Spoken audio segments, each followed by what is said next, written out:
genuine exchanges that go beyond borders.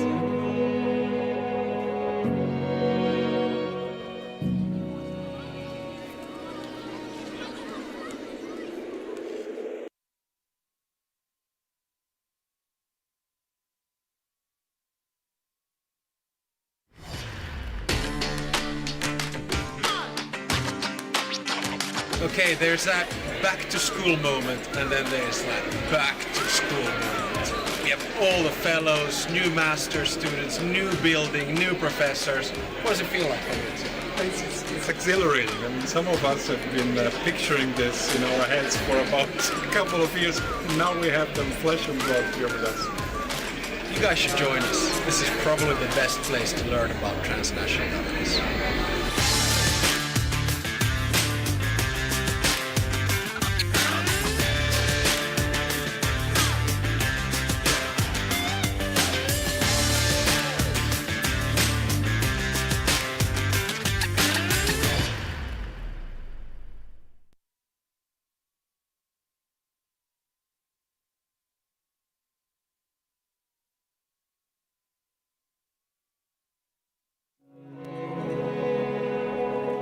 Genuine exchanges that go beyond borders.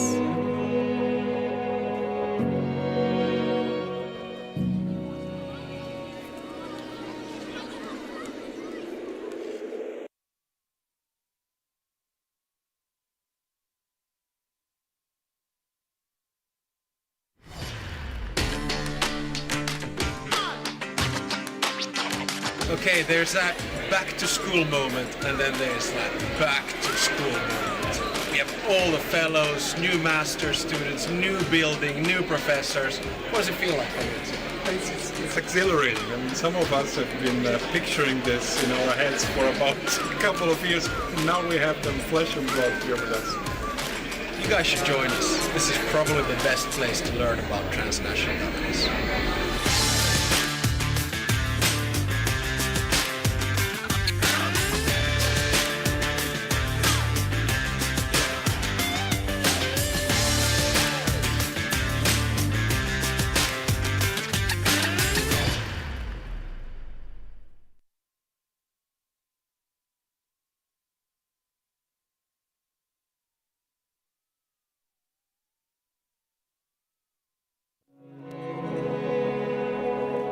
Genuine exchanges that go beyond borders.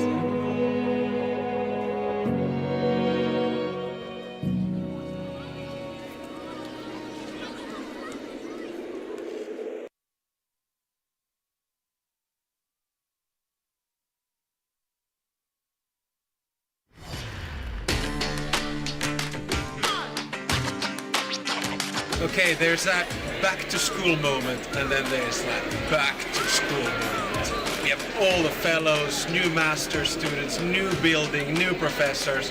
What does it feel like? It's exhilarating. I mean, some of us have been picturing this in our heads for about a couple of years. Now we have them flesh and blood here with us. You guys should join us. This is probably the best place to learn about transnational companies.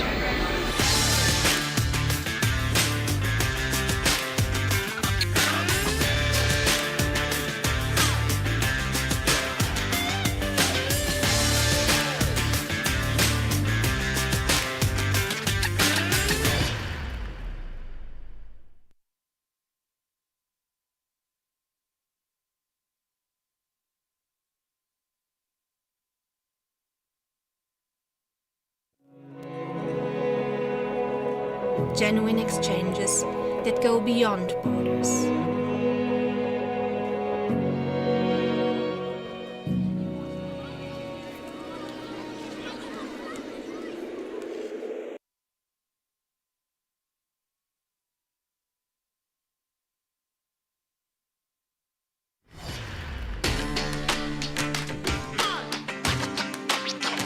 Okay, there's that back to school moment, and then there's that back to school moment. We have all the fellows, new master students, new building, new professors.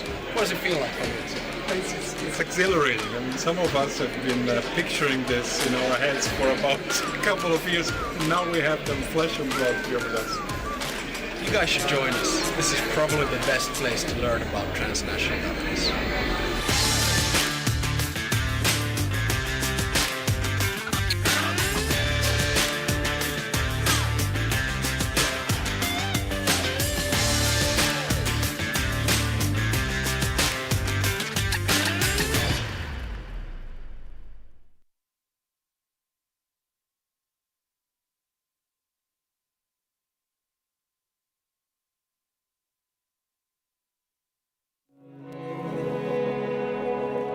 Genuine exchanges that go beyond borders.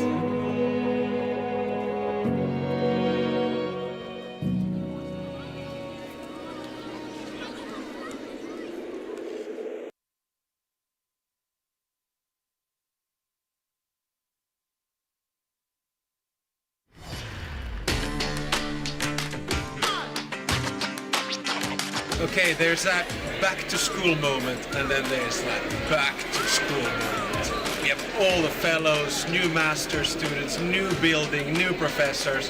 What does it feel like? It's exhilarating. I mean, some of us have been picturing this in our heads for about a couple of years, and now we have them flesh and blood here with us. You guys should join us. This is probably the best place to learn about transnational companies.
Good afternoon, ladies and gentlemen. My name is John Hooper.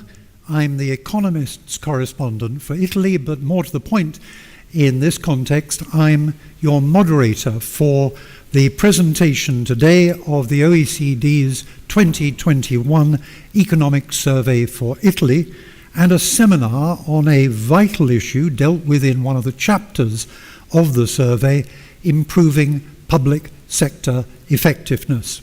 We have a very full agenda, so without further ado, I'm going to hand you over to our host today, Alexander Stubb. As director of the School of Transnational Governance here in Florence, Alex has the responsibility of overseeing study of Europe's governance, but he also has immense practical experience in this field, having risen to be the Prime Minister of his country, Finland. Alex. Thank you very much, John, and good afternoon to all of you. It's lovely to see you both virtually and physically here at our new headquarters downtown Florence in Buontalenti. I think we probably have one of the most timely possible reports that we can be dealing with today, and it's timely actually for two reasons. Number one is I don't think that there is any international organization which is better placed to discuss about public sector reform than the OECD. And if we think about the evolution of events, say from 1989 with public versus private, I think in 1989, post-Cold War, it was all about private, private, private. Very little about public, public, public. It was all about market, market, market. Very little about state, state, and state. But that has started to shift, the usual pendulum, if you will, between market and state. So we basically moved through the financial crisis in 2008, and certainly now with COVID-19 in 2019, more towards the public side and towards the state side. And the OECD has always been very comfortable with analyzing both sides of the fence. The second reason this debate and discussion today is so important is that we are talking about Italy and public sector reform. And of course, as we all know, if we look at one of the most ambitious financial packages ever drawn by the European Union in the form of Next Generation EU or the Recovery and Resilience Facility or Plan, I think there's one country which stands above all others in terms of importance and in terms of success. If Italy is not capable of absorbing, if Italy is not capable of public sector reform, I think that will probably spell the end of Next Generation Europe. So for these two reasons, I'm really happy that we'll be able to convene a superstar roster here for today to discuss for the next 2.5 hours what public sector reform means, both generally and here in Italy. So we're talking about what, how, and who should intervene. And before I hand it over back to John and we kick it off, I just want to say that I think we should all look at this as a process, not as an end state.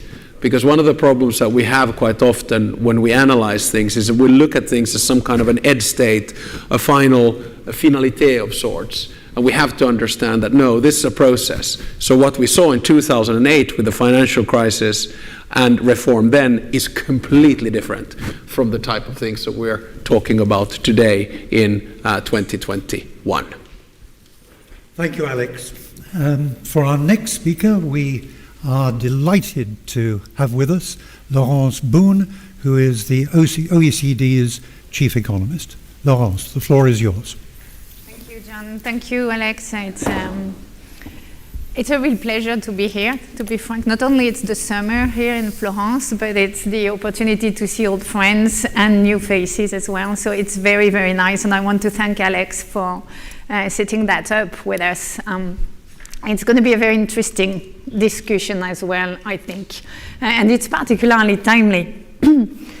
When we were preparing both the surveys and this seminar, we realized that a lot of analysis on public sector reform was not recent at all. In fact, most of the analysis dates back 20 years ago. And I completely share with Alex the fact that this standstill or the low profile of the public sector was shattered by the crisis, and I think that will stay the case for a long time. And post-COVID, the public sector is facing really increasing and evolving demand from firms and citizens, and that will require really radical changes for the public sector. So let me start by mentioning two broad trends which will affect us all in general and the public sector in particular. First, our economic activity and our way of living, as you all know, are evolving very fast with digitalization, and this is related with the regionalization of some production chains. So that's one thing, a radical change of economic activity and lifestyle. The other thing is demand for the demand to the public sector will increase massively. Health, education, social welfare, climate, all of this will actually raise the heavy burden that governments are already carrying.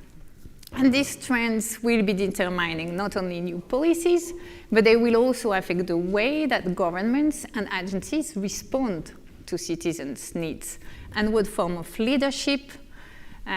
Alex mentioned Next Generation EU, management, tools will be needed for the public sector to actually operate effectively. So I'm hoping we can discuss 4 implications at least of these trends for the public sector. The first one is it's not about market, but one is about productivity. And government will need to increase their productivity to be able to deliver these services without burdening excessively their balance sheet. And you can think about more effective organizations, more strategic centers, less layer of organizations, more focus on performance. And that will require very strong political leadership. And we mentioned Italy, and I think the government is actually an example of this. The second point is putting citizens at the heart of public service. And that, for example, requires easier access and choices to public services, also more personalization. That requires more transparency, accountability of the public sector. And all this means better use of data, better use of information, increasing efficiency, rapidity of delivery, and also policy targeting. With digitalization, we can do now amazing things to actually precisely and more accurately target people. The third thing is, and it's possibly the most important one, without careful attention to the men and women employed in the public sector, this will not be possible. And I think the OECD survey on Italy really analyzes carefully the human side of the public sector and insists on increasing talent recruitment with new competencies, enhanced managerial skills, a culture of delivering, and a pay and career structure that makes the public sector as attractive as the private one. Finally, and this will be my last word, and I believe it's really important here in Florence at the European University Institute, we need governments more agile with multilateralism, more at home in the European Union or in the G20 or in the various international forums. Because many of the issues we'll have to face, climate, health, migration, global value chain, they're all global issues, and in this we cannot act nationally only. Thank you. Thank you, Laurence. Now, to expand on the OECD's assessment of Italy's public sector effectiveness and how it can be strengthened, that's the task of our next speaker, Álvaro Santos Pereira, the organization's Director of Country Studies and a former member of the Portuguese cabinet as Minister for the Economy and Employment. Álvaro, over to you. Thank you. Well, if you don't mind, I stand up so that I do the presentation. So I'll try to set the scene. First of all, I just want to thank not only our hosts, this fantastic school and fantastic setting, but also like to thank Laurence and the team. In particular, I would like to thank the team that wrote the survey, Tim Bowman, that wrote this chapter. So if you have big complaints, that's him. But also Catherine McLeod and Isabel Jomar, who also did a fantastic job in this survey. So basically, you know, when we're talking about, Alexander was mentioning, well, we have the difference between market, state. Well, the OECD is reform. And so what we think is, what now that we are getting out of COVID, this is the perfect timing for countries to start thinking about reforms. And obviously, in countries like Italy, public sector reform is crucial so that you have more attractive public sector, but also more efficient, and as a consequence, you know, more efficient regulations, lower barriers to entrepreneurship, and also streamlining regulations. So that's what I'll talk in part of the of my presentation. So first of all, let's start with, I'm not sure if this clicker is working. Let's start. Sorry, I just have to change the slide here. Well, next graph, the first graph over there. Okay, here we go. So this graph shows in the first, just concentrate on the left, which is comparing basically Italy with the rest of the OECD. And you can see that in terms of government effectiveness, Italy is considered to be the government or the public sector to be a lot less effective than the average OECD countries. On the other hand, you can see in the middle that in terms of readiness for economic transformation, Italy is close to the average, but even so it's slightly below. And in terms of trust in government, this was data from 2019-20, but or the latest possible. But basically, you can see that there is somewhat lack of trust in government in Italy, in part because of also perhaps government is perceived or public sector is perceived as being not totally effective. So what we'll talk, okay, oops, sorry. There we go. So the three framing questions, I don't want to dwell too much on this. So in terms of the public sector, what does the public sector does? I'll talk a little bit about spending, and I'll talk about regulations, how the public sector operates. This will be the other panel in which Elsa, and I should say that Elsa is the director in the government, director at the OECD, and they face a lot, they have a lot of these issues, so I'm sure she's going to cover these issues, so I won't get into a lot of detail. But, procurement, e-government, and digitalization, big issues for Italy. And in terms of who in the public sector delivers, is it public sector, is it SOEs, or other public enterprises? What are we talking about? So this is what I'll try to talk. So first of all, let me start with spending regulation. I'm going to give you a bunch of graphs to set up the scene, okay? So first of all, you can see that Italy right now, when you perceive, one of the images of Italy is that, well, perhaps they're overspending and something. Well, look at these graphs. This graph shows that compared to the OECD, Italy does spend substantially more on old age pensions than the average OECD. But you can look at education. Italy spends a lot less than the average country of the OECD in terms of education. In fact, the outcome is not so great, in part because of this spending deficiency. You can also see that, and we'll see this later, the two elements that countries, and Italy included, in terms of fiscal consolidation, easy ways to cut public investment. You can see that Italy has been doing a lot less public investment than the average OECD, and public sector, which I'll come back a bit later. But you can see that what Italy spends more is in terms of public debt, and this is mostly because of the existing stock of public debt, and so obviously it has to spend more than other countries because of that stock. This is a graph that compares budgeting practices. This is done by exactly the government directorate at the OECD, and you can see that in terms of budget practices, there is Italy doesn't score that well, in part because there's not a lot of performance indicators in the budgeting practices of Italy, but also we think that there's some elements of reform that have been done by countries like the UK or countries like Canada, which could be introduced in the budgeting processes of Italy. And in fact, we think that it would be useful if Italy could develop some sort of not only performance indicators in the budgeting process, but also to have a multi-year fiscal framework for these own budgeting practices as well.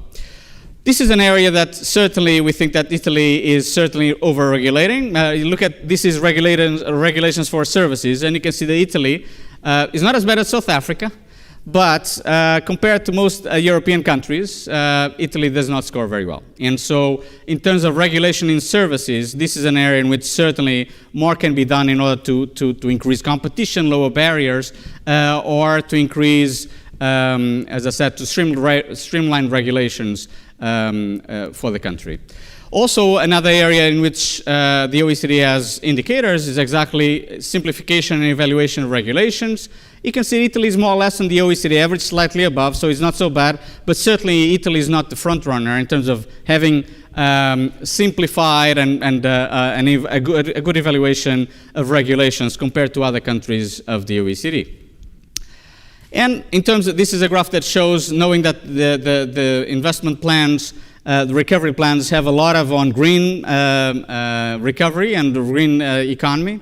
You can see that in terms of regulatory uncertainty, when looking at activities that to tackle climate change and weather events, you can see that there's too much regulatory uncertainty right now, and so this will perhaps have an impact on green investment and on the green recovery.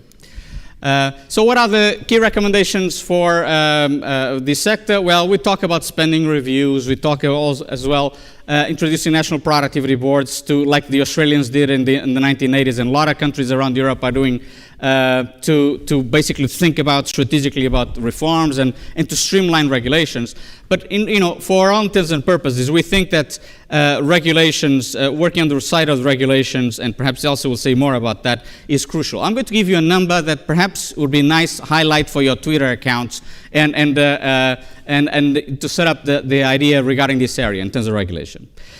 Italy has right now in force, that means that is working right now has 160,000 laws in force. 160,000 laws in force.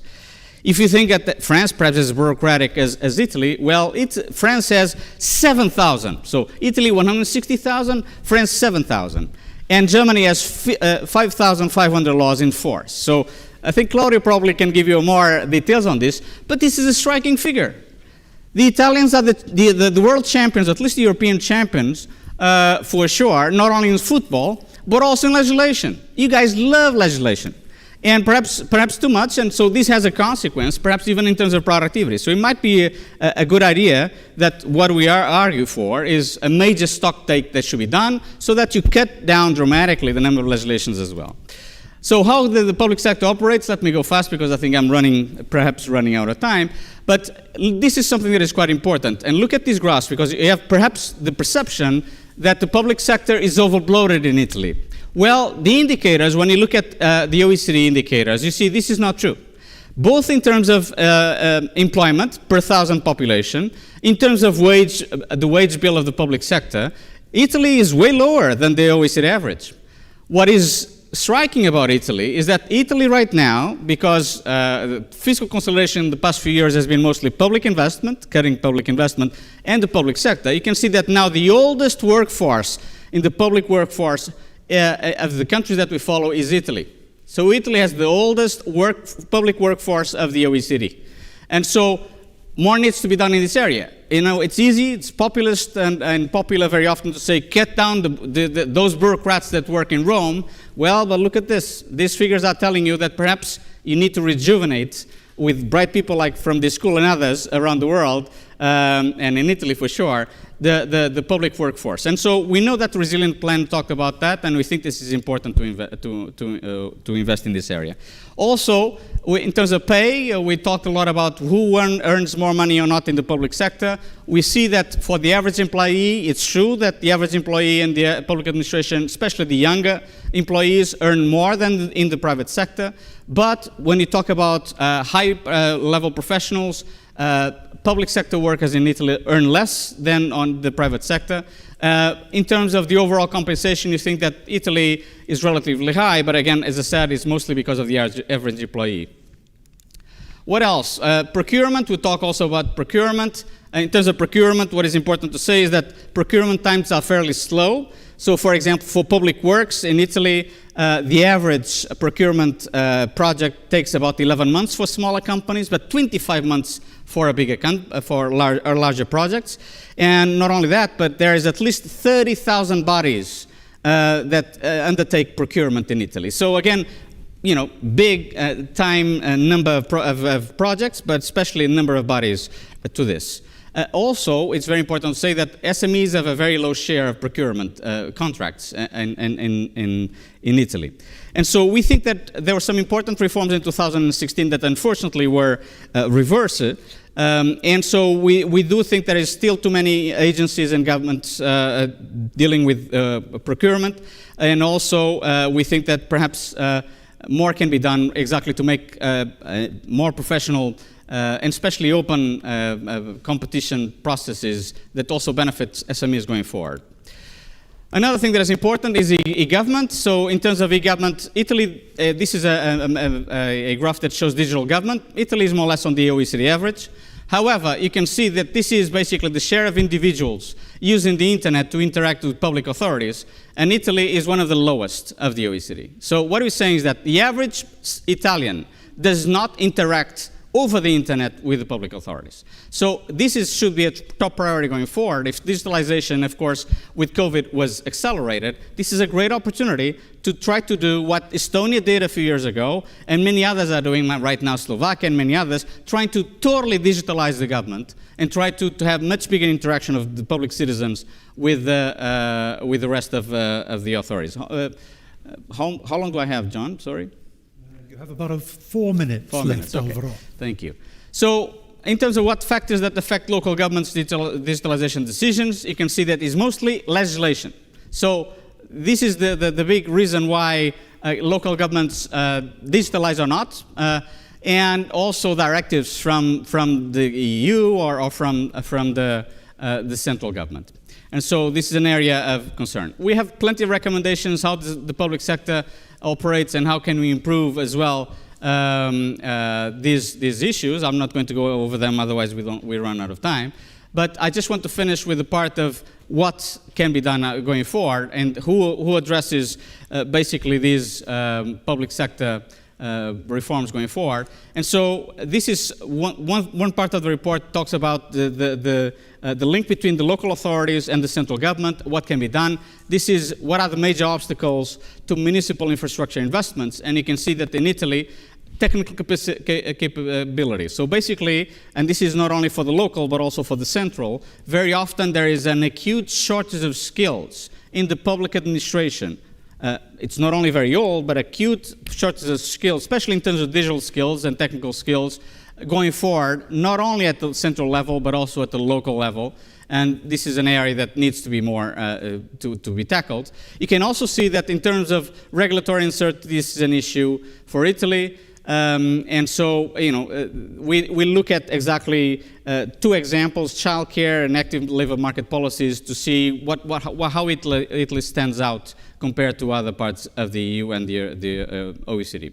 So recommendations to how to improve who delivers goods and services. We talk about SOEs. We do think that it's very important to incorporate the OECD governance practices all across the SOEs, not only the central but also local, but also more information regarding subnational government's relative service delivery effectiveness to encourage exactly effective practice. I just want to wrap up with something. So this is the cover of the survey. We believe very strongly, and you know, when we presented the survey of Italy, we do think that the priorities right now that Italy has going forward are the correct ones, which means that we do think that it's very important to focus on digital, to focus on streamlining regulations, to focus on the green recovery, and especially to focus on growth. We think this is key. But it's one thing that is very important for Italy is that very often the Italian governments are notorious for having beautiful legislation, beautiful reforms, but then lack the implementation. I remember in the early years of the Renzi government, there was, the early year in fact, there were more than 800 legislations that they wanted to implement from the Monti years. So very often in Italy, it's not, the beautiful thing is, I have a fantastic labor reform, I have a fantastic regulation reform, but then afterwards, because you have so many secondary legislation, this is an issue. And so one of the priorities going forward is not only to continue to have the very ambitious reform agenda that we see right now in Italy, but more importantly, focus on implementation, skills and implementation. But above all, the most important thing is never to be happy and to have the reformist state of mind that we believe that to have, so that governments can prosper, and in particular, that Italy has a stronger growth performance going forward that I think everybody in this room, but not only that the OECD and the EU believe and wish for. So thank you very much.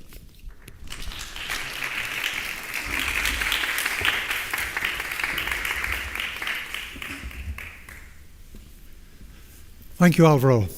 Now, this is the point at which we switch from talks to discussions.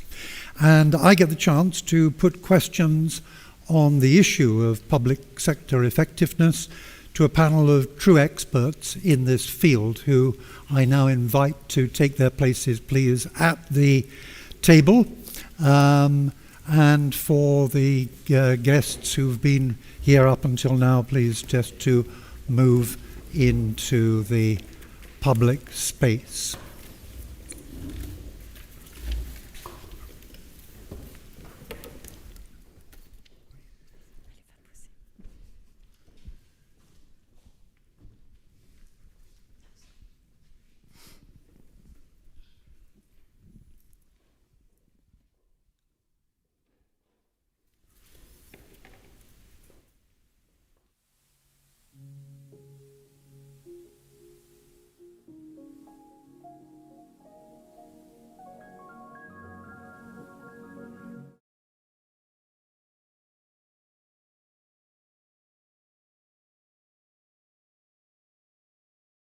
Of public governance at the OECD. Welcome, Elsa.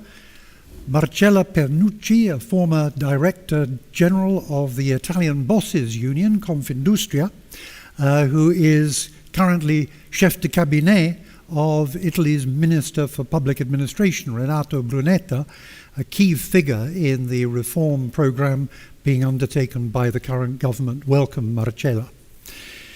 Joining them is Claudio Radaelli, who is Professor of Comparative Public Policy here at the School of Transnational Governance. I'm now going to walk over here to be able to fire some questions at our panel so that they can actually see my face while I'm doing it. Welcome, all of you. This is not just about Italy, is it, Elsa? It's an issue that is facing many governments around the world, and many governments around the world are trying to reform the effectiveness of their public sectors. Can you just elaborate on that a little bit more, perhaps? Sure, absolutely. Well, if I may start with that, I would like to give a helicopter view a little bit of what's happening in OECD countries with their public sector or their governments, if you want. Of course, Italy has its own challenges, and I think they've been very well summarized by Alvaro a little bit before, in terms of procurement, in terms of aging workforce, in terms of budgeting practices, in terms of regulations, obviously. But it's also meeting the challenges that other governments are meeting and that are absolutely huge today. There are three of them. One is first the legacy from the crisis. The expectations from citizens after the crisis on their governments are huge. And we've said earlier, state, or government. It's the time of governments. They have been front and center in the crisis. They have been front and center in maintaining the societies and economies afloat. So the expectations from the citizens are huge on their governments for the first time, again, in the last, since World War II almost. Governments have digitalized very fast, and I was recently in a meeting of very senior officials, and they were saying, how are we going to be able to continue delivering such fast change in the future as we have been doing during the COVID crisis? So that's the first thing. The second aspect is a green transformation. It is the time when governments are realizing that they have to upgrade their way of communicating, their way of governing, their way of making policies to be able to ensure and steer the green transitions in their economies. So that means a different type of government, a government that's more able to engage with society, to be faster, to be delivering better, and to be able to build consensus around, around reform. And the last challenge, and that is making everything more complicated, is the lack of trust. We're at a time where trust in institutions is very low in OECD countries. It's a long-term trend. It started after the great financial crisis. It's particularly low in Italy, as Alvaro was saying a little bit earlier. We even have data, on Italy, where the number of people who feel that they have a say in government policy is about 15%, when it's about 40% for the rest of the OECD. But that means that the capacity to implement reforms and drive the economy is hampered by this low level of trust. So all countries are looking at that, are looking at how to continue, how to enhance effectiveness, how to better govern in the future to address these enormous challenges that are coming up. Thank you, Elsa. Alvaro mentioned some of the fields that we're going to need to discuss, regulation, what Laurence called the human side, digitalization, also procurement. So we've got a long way to go in the next 40 minutes or so. But I'd like to start with budgeting. I mean, as we saw from those tables and graphs earlier, one of Italy's self-imposed handicaps is that it invests more in its past, if you like, than in its future. It invests large amounts in old age, all too little in infrastructure, in education, in R&D. I'd like to go to Marcella at this point and ask, how can Italy go about altering that imbalance? Well, I think that now we are living a different time of history in Italy, and the National Reform and Resilience Program will help us to change the old approach we had to public spending in a completely different way. The 6 missions of the plan are looking at the future in a very, let's say, important way by pushing Italy to use all the resources, which are not only those ones coming from the European Union, which are huge, absolutely huge, around 200 billion euros that can be invested on 6 different categories of investments, but also to stimulate private sector spending over the same issues.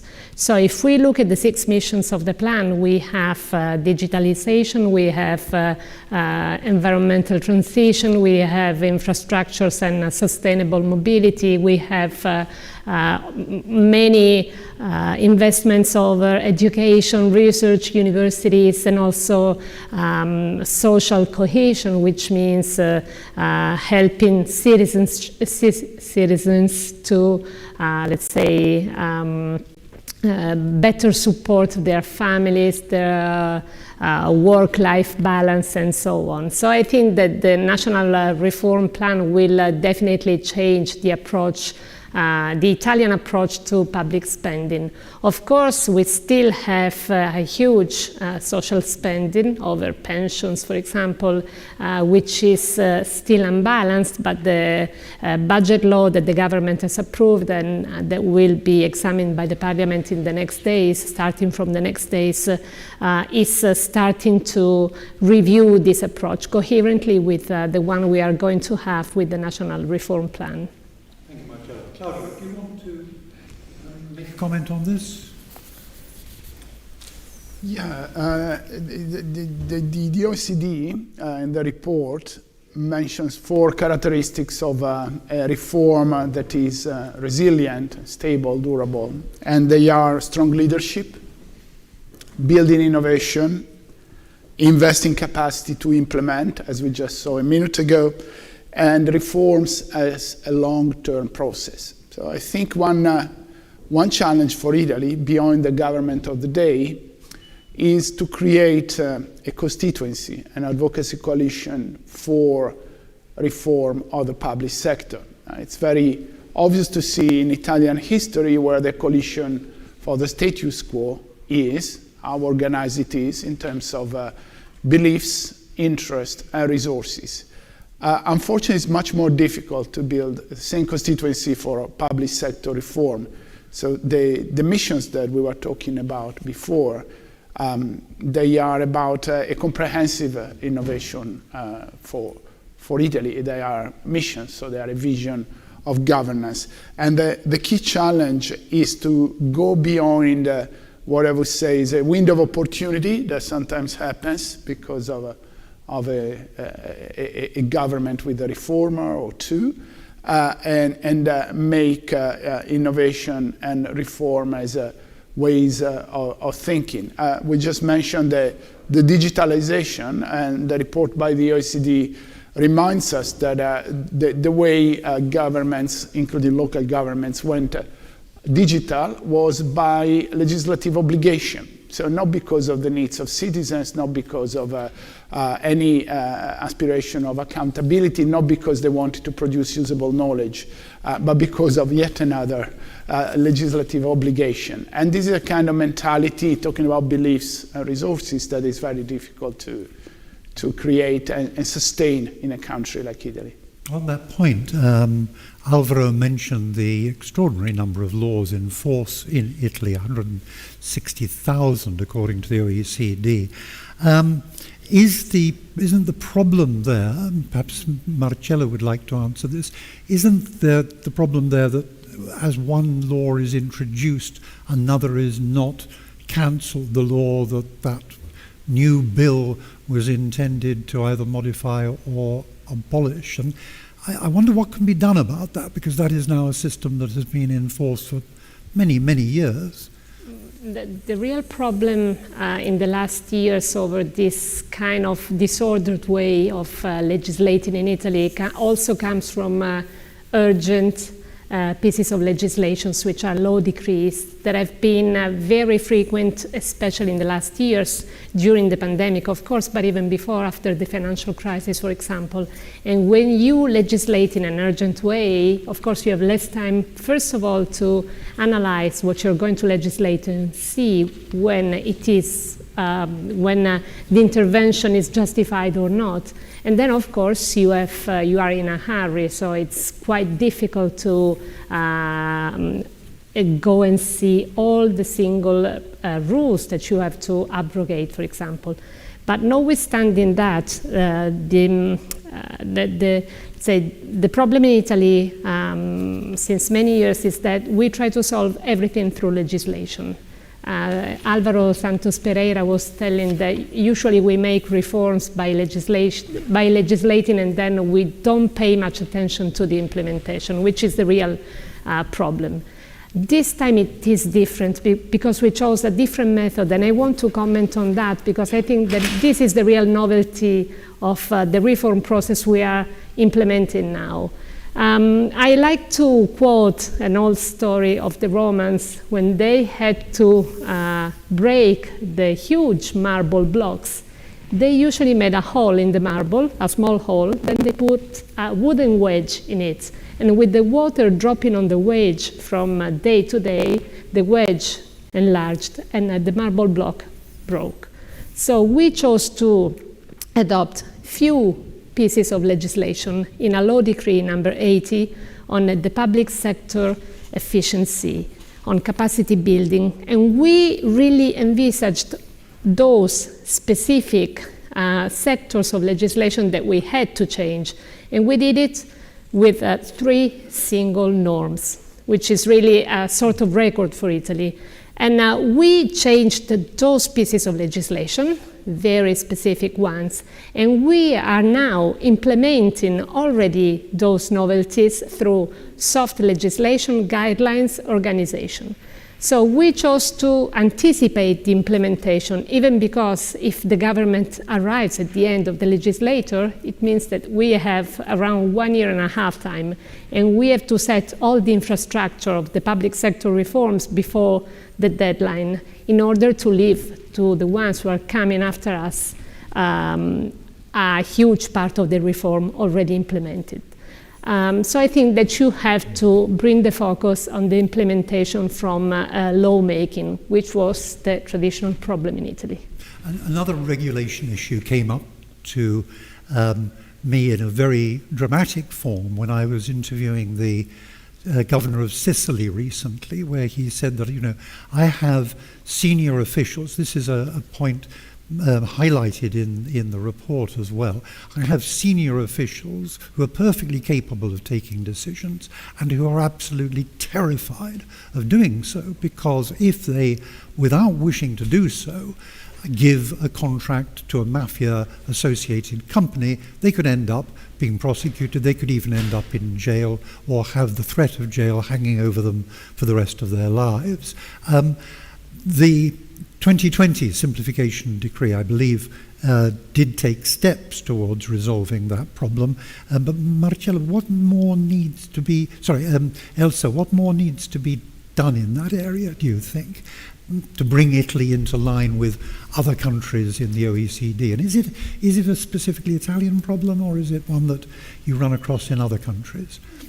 Well, I have to say it's quite extraordinary as a problem. I mean, there are other problems in other countries that have to do with public servants being inhibited regarding their capacity to make decisions, but it's a cultural issue, it's a product of history, and it has also to be respected as such. What needs to change is not going to be changed easily by one decree, even if one thing can change things. It's more the culture. So you have to start with the people that you hire. One of the things that's quite specific in Italy is also the background of the people that are hired, that are in government, that have a very strong legal background. Whereas we could imagine a public sector which is more diverse in terms of competencies and in terms of background and how they have been brought up. If you have people who have a strong legal culture, they are going to be naturally inhibited by that type of law or regulation that aims at still improving the governance. So we cannot throw the baby out with the water either. So it's got to do with who you hire, how do you train them, how much do you invest in them, and how do you eventually protect them as well. That actually brings us very neatly to what Laurence called the human side of all of this, and an extraordinary opportunity that Italy would seem to have at the moment for the rejuvenating and reskilling of the public sector, because many older public servants are either retired or about to retire, helped by the so-called quota 100, quota 100 provision, which allows people to go as early as 62, and also by the NPRR money. Having said that, the situation in some parts of the country is really dire. There was a report recently in La Repubblica from the south showing what an urgent problem the lack of capacity down there is. There were urban planning departments in which the most highly qualified person had left school with a diploma at the age of 15. What could be done in this area? I mean, Marcello, any thoughts that you have on how this can be tackled? I think that the aging of the civil servants is an extraordinary occasion for us to rejuvenate the public administration. I remember during while we were preparing the NPRR, we had many occasions to confront with the OECD officials on the efficiency of the public sector, and we were able to take advantage of the recommendations that we introduced in our part of the plan. We are trying to move, we are going to move from a knowledge-based way of selecting civil servants to a competency-based one. So we already changed the rules on recruiting processes by introducing some elements of managerial skills assessing, for example, which are of course differently graduated from lower level positions to top level positions within the administration. We have changed the rules on careers in the public sector by making vertical mobility more fluid and less linked to concorsi, which are the formal way of selecting people, by allowing people from a lower level to access the higher level by an assessment made by their bosses, for example, through new methods that are internationally acknowledged. We introduced a middle management position that now the collective bargaining process that is going to end before the end of the year is already implemented into collective contracts. We have changed the performance evaluation process and also attached to this process new financial resources through the budget law, because it is true that civil servants are less paid in Italy than abroad, and this may be done to a lower productivity, which is of course one of our problems, but at the same time, if you don't have resources to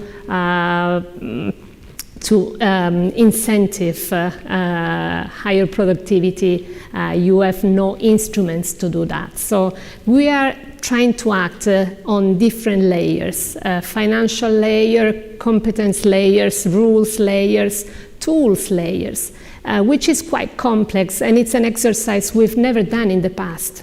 But it's time to do it now, because we have money to do that. For the first time, we associate investments to reforms.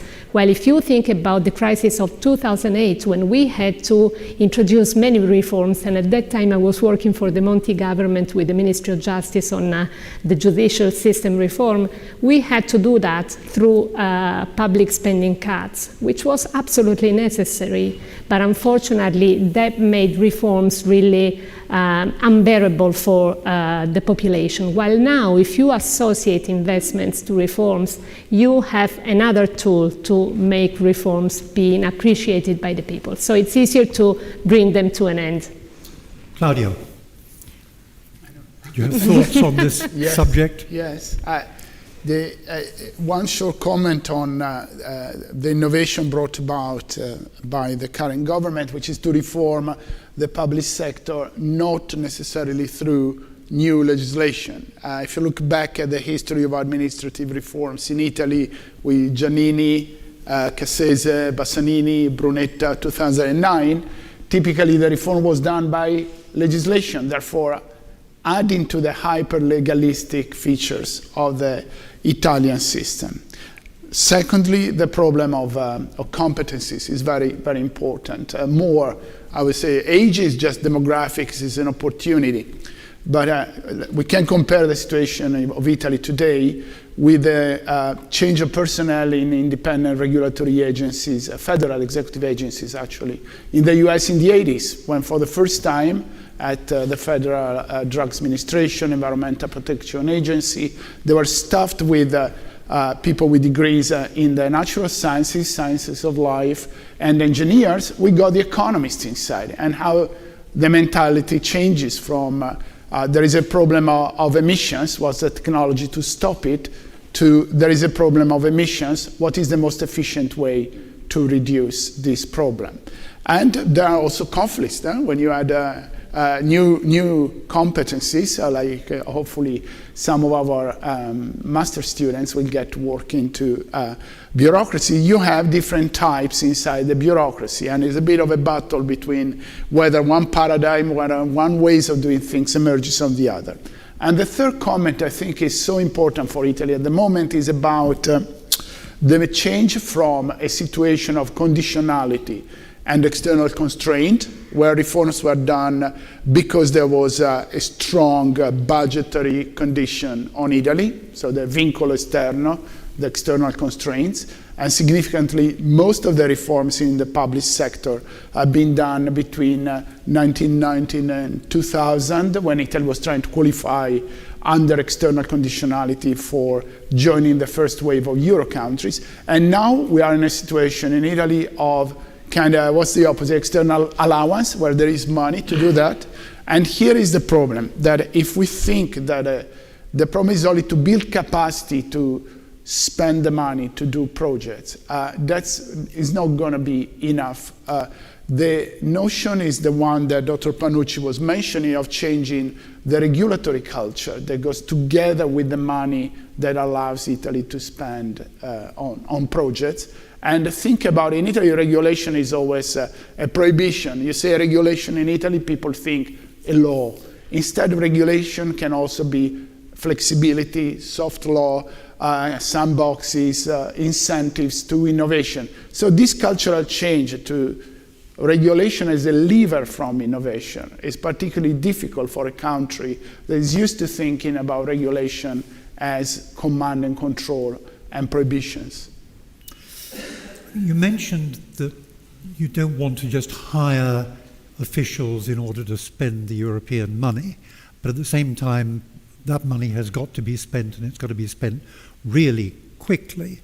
One of the other examples given in the La Repubblica report came from Palermo, where a department that should have, I think it was 12 technical managers, only had one, and that at the rhythm that they were going, the other 11 were going to be coming in 4 years' time.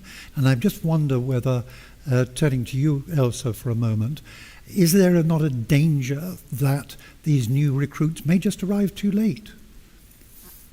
Well, there's I mentioned earlier that the expectations and the needs for changing government and changing the public sector are enormous now.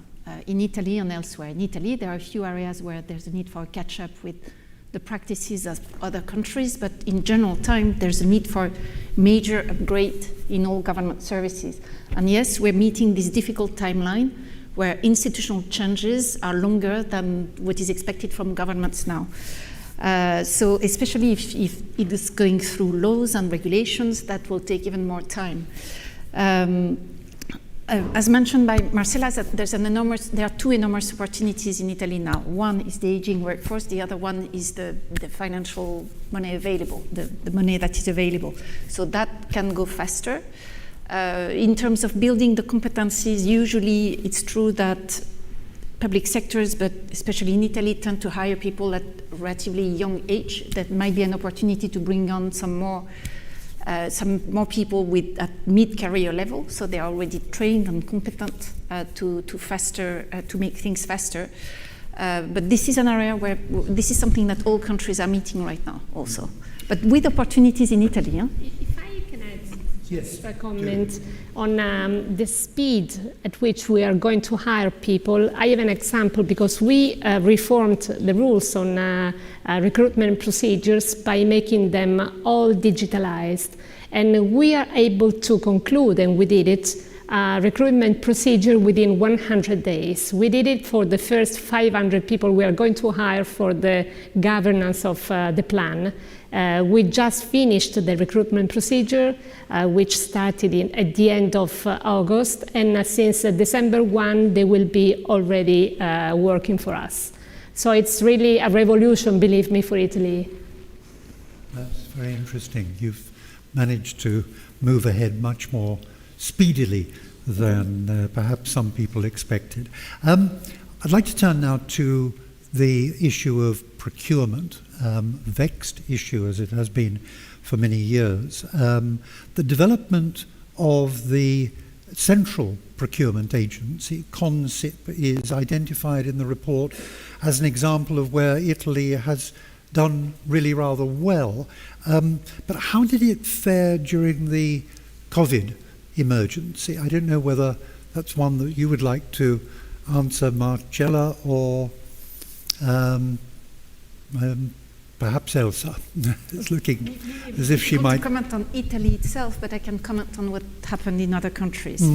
I mean, in general, all procurement units have sped up their procurement systems during the COVID system, which meant also making the rules lighter, making all the safeguards a little bit lighter than they were before, and creating some issues here and there about transparency and accountability, etc. So the issue was about procuring faster, but also with ex-post controls that were very much needed. So I will defer to Marcella and Claudio for Italy itself and their assessment. CONSIP is working quite well as far as goods and services are concerned. I think it should always more move towards the issues of digital and green transition, because public demand is absolutely crucial for influencing then the production of some goods and services with low emissions, for example, or more innovative products and services from a digital point of view. Of course, the pandemic was a huge distress for everybody, and also in providing and then supplying goods and services. All our agencies had some problems, especially coming from international supply chains and disruptions of some of them, lack of particular products. So I think that Italy experienced the same problems as the other countries did, although we tried to solve them, and we did at the end, but that required extraordinary measures. I mean, once COVID is over, the problem will remain that the time for procurement in Italy is far too long. I mean, any thoughts about how those timescales can be shortened in the longer term? You know, the time is quite long, especially for public procurement concerning infrastructures. So, and in this case, the two law decrees, the one of 2020 that you were quoting and the other one of 2021, law decree number 77 on simplification of bottlenecks, were quite, let's say, decisive in shortening the timing of procedures. What we do need now is administrative capacity. You cannot do that only through rules and only through legislative interventions that bring, I don't know, the timing of a procedure from 100 days to 50 days. If you don't have people with competencies and tools working on that, you will never achieve that objective. So that's why we are implementing all these new recruiting processes and new competencies and skilling people and so on in order to build in a structural way administrative capacity within public administrations both at central and local level in order to allow public procurement to be efficient and effective. Claudia, ideas from you about how these timescales can be shortened? If we widen the angle from the case of procurement to more general building administrative capacity, we can connect this economic survey to the regulatory outlook that was published by the OECD a month ago by the ELSA's directorate, where the report, in line with research done by independent researchers like myself, shows the lack of capacity in terms of the tools. So one thing is having people with the right skills. The other is how to use the tools to appraise the likely effects of new regulation. And the report notes that regulatory impact assessments of the Italian government, not only do they lack sufficient quantification, so it's very difficult to imagine how they're going to affect the economy, but they also lack a precise identification of who is going to be affected and intervention logic, which means how they're going to be affected. So these are notion of planning and preparing legislation and including subordinate legislation needs to have more than an added-on tool, but to have a culture of using the tools systematically. And there I think the support of the business community, of the stakeholders, they should be the first to make the government accountable for using or not using that. And also, I know there is not such a strong opposition at the moment in Parliament, but I think it's in the interest of the MPs of the current but future opposition to hold the government to account for using and not using the tools that create accountability in the preparation of projects and more generally legislation.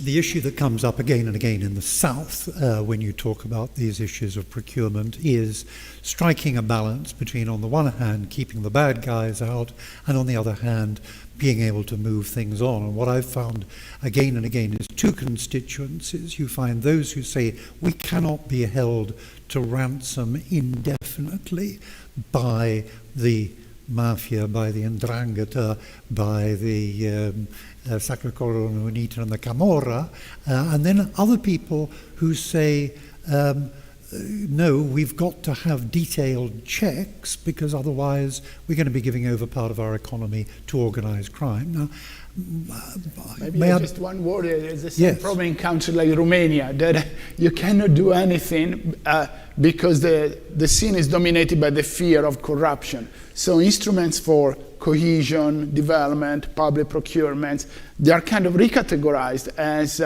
corruption-proof, which I appreciate is a major concern. But we should not forget that the goal, for example, of a cohesion and development project is to create cohesion and developments and not eradicate corruption. That's another arm of government and culture and education that has to work.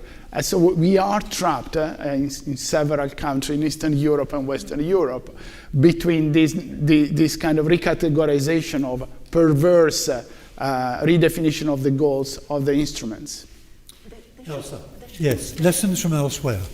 There shouldn't be a trade-off between integrity and speed. I mean, each country faces its own integrity challenges. It happens to be in Italy what you just described.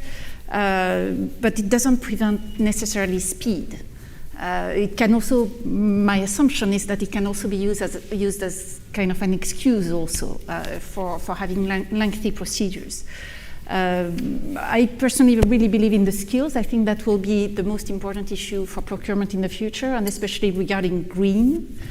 There will be an enormous need for investment in green procurement skills in the future as the infrastructure plans and the green procurement plans are coming up.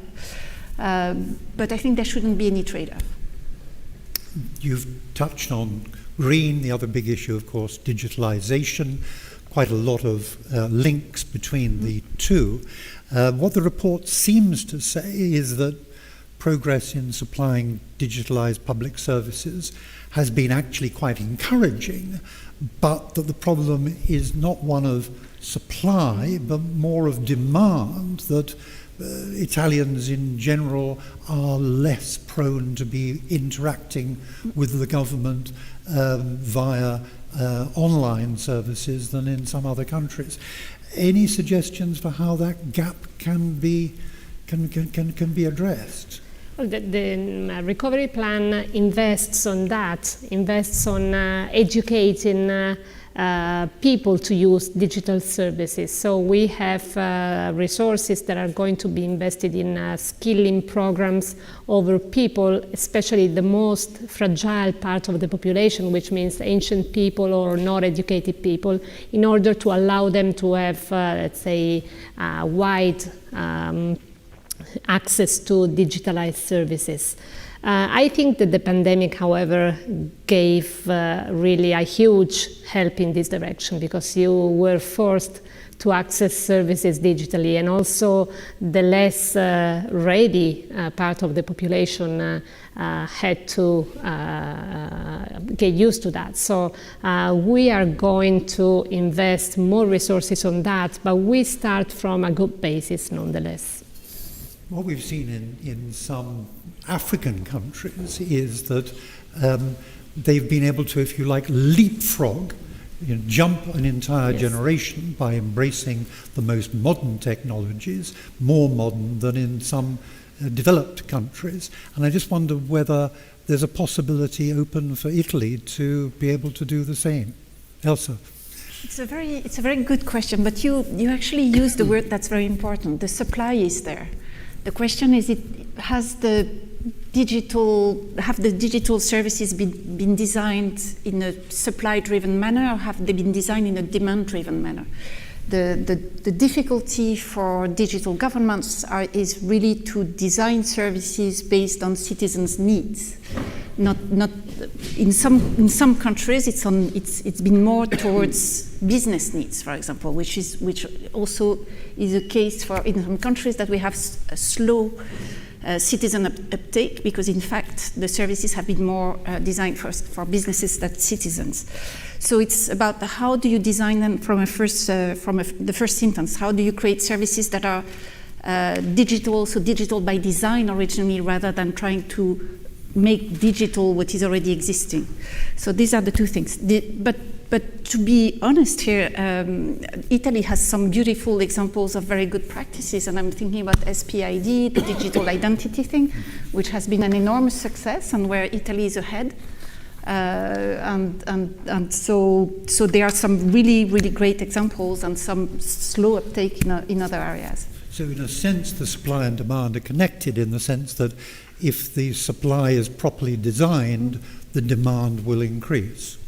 We are not starting from zero, nonetheless, because Elsa is right. Well, first of all, we are a G7 country and the third European economy, so we are a huge country with 60 million people, so this is, of course, an advantage on the one hand, because we are a very advanced country. On the other hand, it's not like smaller countries when it is easy to build these services based on population needs. But nonetheless, many things have been done also in the past, and of course we take advantage of what has been done.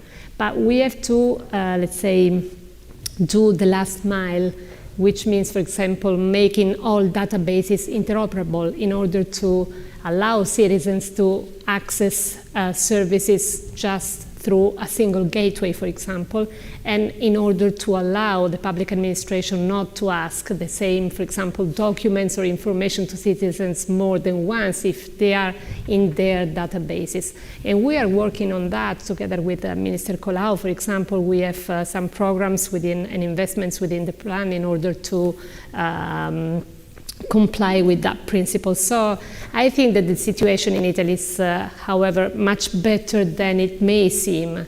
We really need to complete the puzzle with the lacking pieces. Our time is going to be up quite soon. We want to leave some time for questions to be asked. But I'd like to just end by referring to something that has been picked up on by a few of the speakers already, which is the rollback phenomenon. Again and again, we've seen in Italy that reforms have been introduced by the Monti government, by Renzi government, and they've been afterwards undone. Claudio talked about building an advocacy for reform, and I think that that's going to be the central theme of the next panel discussion after our break. But I just wanted very telegraphically to see if any of you on the panel had thoughts about how the reforms that are going to be brought in now under the European Recovery Fund can actually be maintained and kept within the structure. Maybe I start going back to what Marcello was saying, that kind of a last mile, but in another way, that reforms in Italy are always thought of as we need a new law, right? You pass a law in Parliament, but as we study in our courses here at the school, a true reform goes through different levels of implementation and kind of embedment, mainstreaming at different levels of governance. Italy is a big country, but also with a multi-level governance structure. So the question also affects a lot of local authorities and the regions, right? Regional authorities. And if a reform takes place during typically 10 years or so, because it's not just the law, it's the resources, the capacity, and then a change of paradigmatic ideas, the norms, ideas that give the reform their own mission and identity in society. And this is what makes it difficult, I think, that to jump from the window of opportunity that today could be the recovery plan, and tomorrow could be a new, with 2026, probably the new Italy will be still subject to the old budgetary constraints of the Stability and Growth Pact, possibly remodified.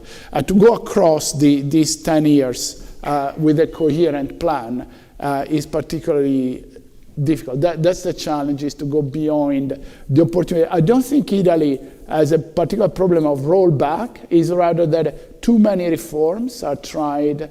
They are stopped at the level of passing a law, and then it takes 3-4 years to have the implementing regulations, but those are still regulations that need to be then delivered at the door of a company or of a citizen. So that's the big challenge.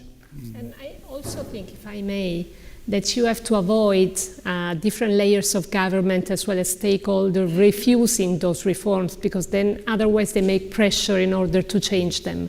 That's why it is important before implementing the reforms, but even more before approving the reforms, to confront with stakeholders and with the regions and municipalities in order to make them feel that their reform is also theirs. And they will be on board when you will have to implement them. That's why within the reform of the public labor that we approved before the summer, we provided for different means of confronting with regions and municipalities within the Unified Conference. And this method is working quite well, because we have them on board and they help us to implement the reform at local level. And on that optimistic note, also very, very quickly. Very optimistic as well. I actually think there are some areas on which Italy won't go back like other countries. I think on digital is a done deal. It's advancing. There's not going to be any rollback from digital. On green as well, whatever capacity is being built on green is here to stay. And to go also a little bit in Marcela's funds, I mean, there are some areas of reform, such as usually human resources management and multi-level government reforms, where reforms are always complicated, take a long time, there's some rollback, we advance, we go back, and it's always the same issues in most of our, I would say, the Latin countries in Europe. But when you look at the bigger, the other parts, such as budgeting, such as regulatory practices, such as digitization, all these are here to stay. On that encouraging note, I'm going to just ask whether we have time for some questions. I think we've got 5 minutes in which we can field questions from the floor, and if there are no questions from the floor, you will see a moderator quietly die here. So I'm counting on you all to come up with some interesting question for our panel. This gentleman here. Perhaps we can pass the microphone across to him. Thank you all very much. It's a very interesting report and very interesting chat. We learned a lot of new things, and they're also very relevant to what we study here, because there's a lot of digital discussions, a lot of climate discussions, and so on. And of course, the public sector is very important. As Alex said, there is demand for it at the moment. However, you talked about bringing young people into the public sector. Since we're digital natives, it's actually quite easy for us to deal with this digital renovation or digital reform. But I want to take something that Claudio mentioned, which is regulation as a lever for innovation. I find that a bit hard to believe in Europe. I'm sorry to say this. We have the kind of laws that ban Uber, the kind of laws that hinder innovation. And we always talk about innovation. How is it different this time? How are we not going to go to this banning Uber again for the future? Thank you. It's probably one for Elsa, I think. Yeah, sure. We actually just had what we call a council recommendation on agile regulation to harness innovation. Just passed that in the councils. It's a soft law mechanism at the OECD. So it's about how do we look at making regulations so that they are innovation friendly. Innovation friendly doesn't always mean, saying yes to all innovations. It's accompanying innovation, and there are two stages in innovation. There's the beginning of innovation, if you want, when regulations have to be relatively light, and then when regulation is being used widely, that's when the government, with its full range of regulatory capacity, comes in. So you have to separate these two times of regulation.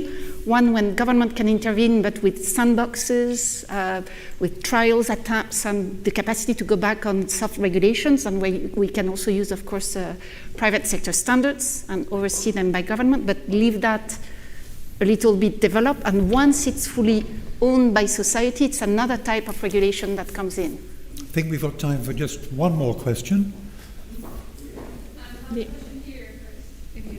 Behind you.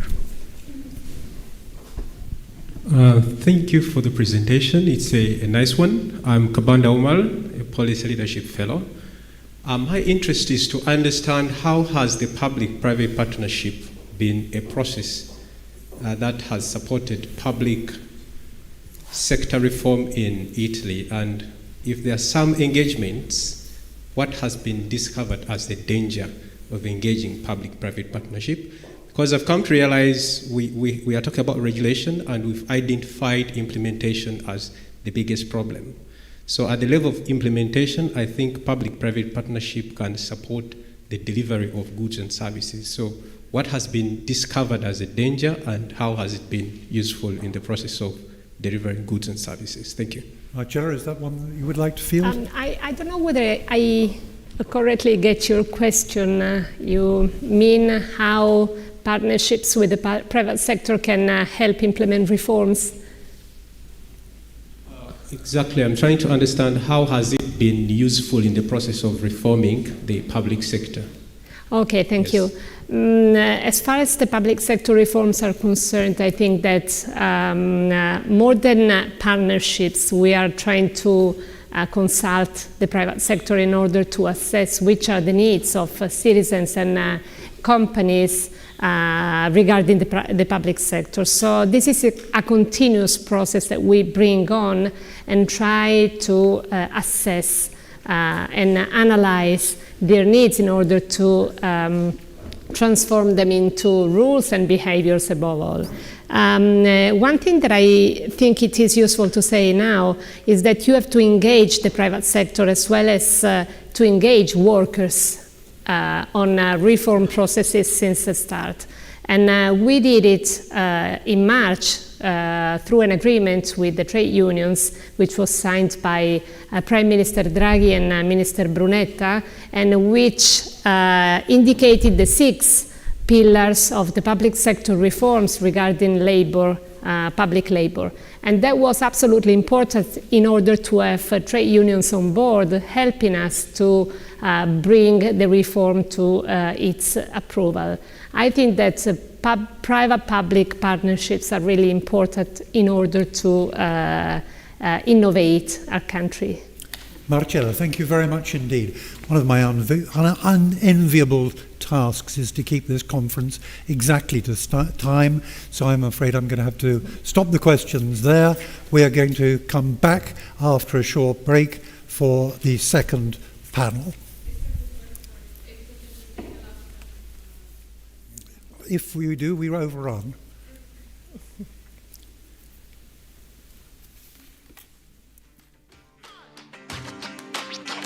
Okay, there's that back to school moment, and then there's that back to school moment. We have all the fellows, new master students, new building, new professors.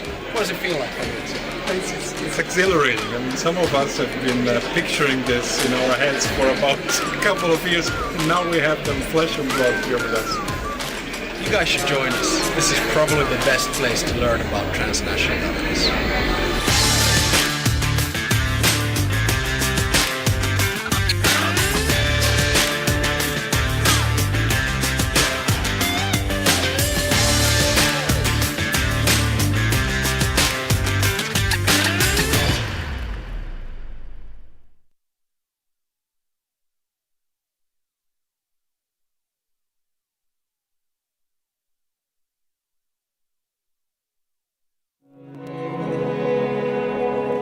Genuine exchanges that go beyond borders.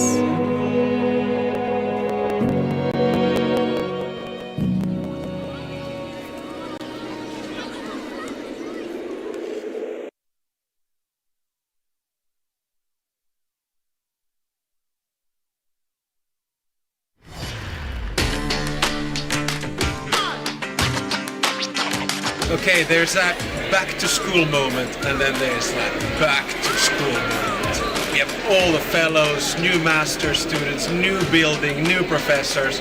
What does it feel like?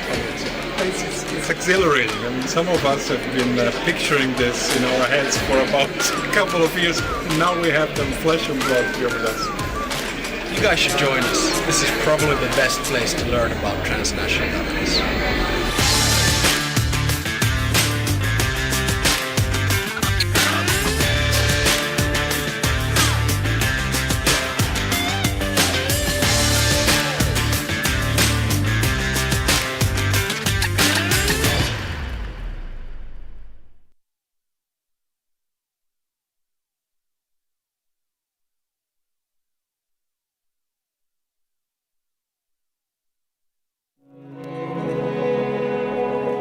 Genuine exchanges that go beyond borders.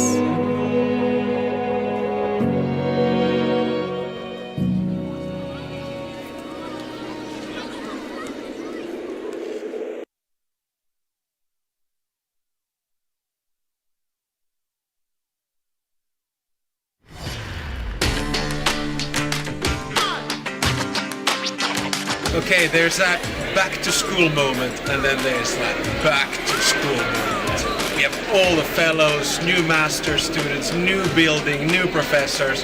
What does it feel like? It's exhilarating. I mean, some of us have been picturing this in our heads for about a couple of years, and now we have them flesh and blood here with us.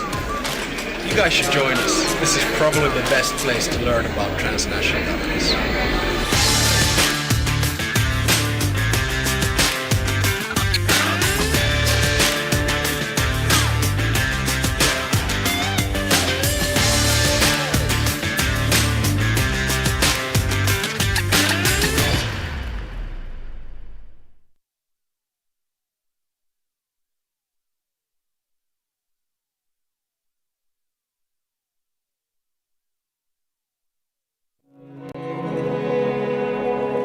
Genuine exchanges that go beyond borders.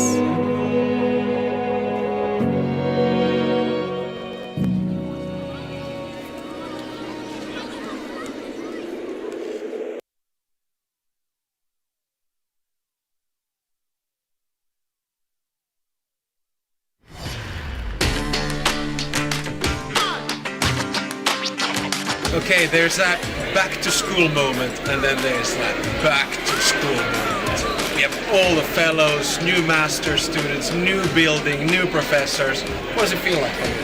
It's exhilarating. I mean, some of us have been picturing this in our heads for about a couple of years.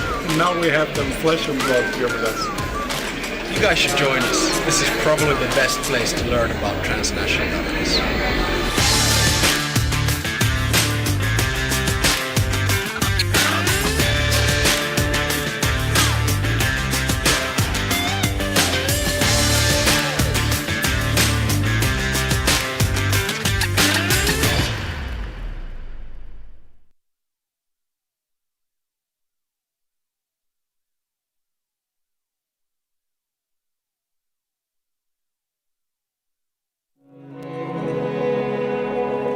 Genuine exchanges that go beyond borders.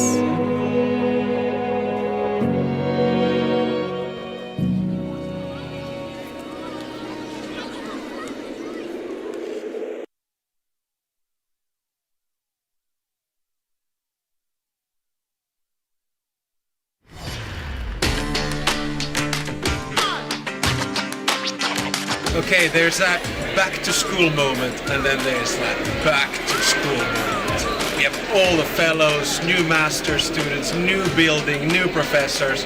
What does it feel like? It's exhilarating. I mean, some of us have been picturing this in our heads for about a couple of years. Now we have them flesh and blood here with us. You guys should join us. This is probably the best place to learn about transnational companies.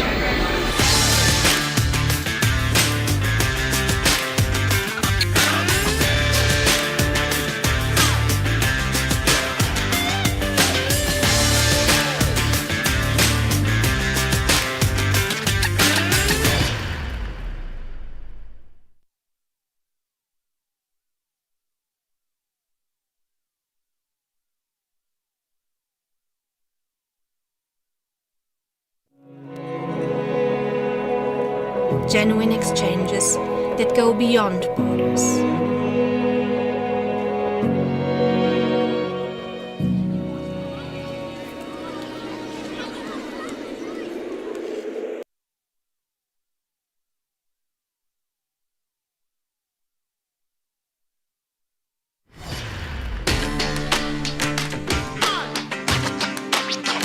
Okay, there's that back to school moment, and then there's that back to school moment. We have all the fellows, new master students, new building, new professors.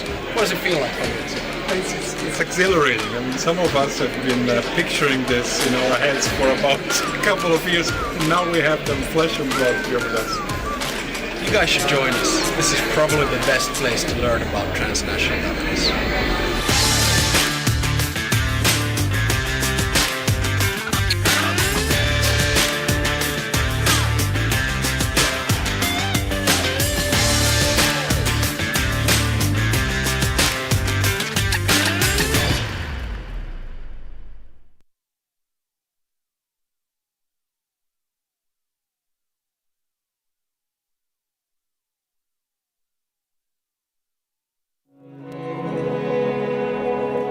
Genuine exchanges that go beyond borders.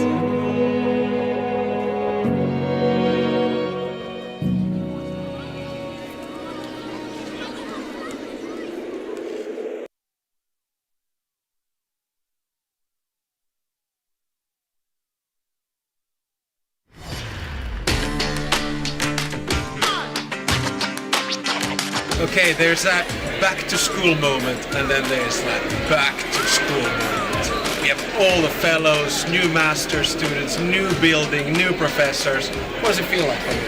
It's exhilarating. I mean, some of us have been picturing this in our heads for about a couple of years. Now we have them flesh and blood here with us. You guys should join us. This is probably the best place to learn about transnational governance.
Welcome back, ladies and gentlemen, to this, the second half of our conference, our seminar on public sector effectiveness, and a panel to discuss public sector reform, which will be moderated by Alexander Stubb.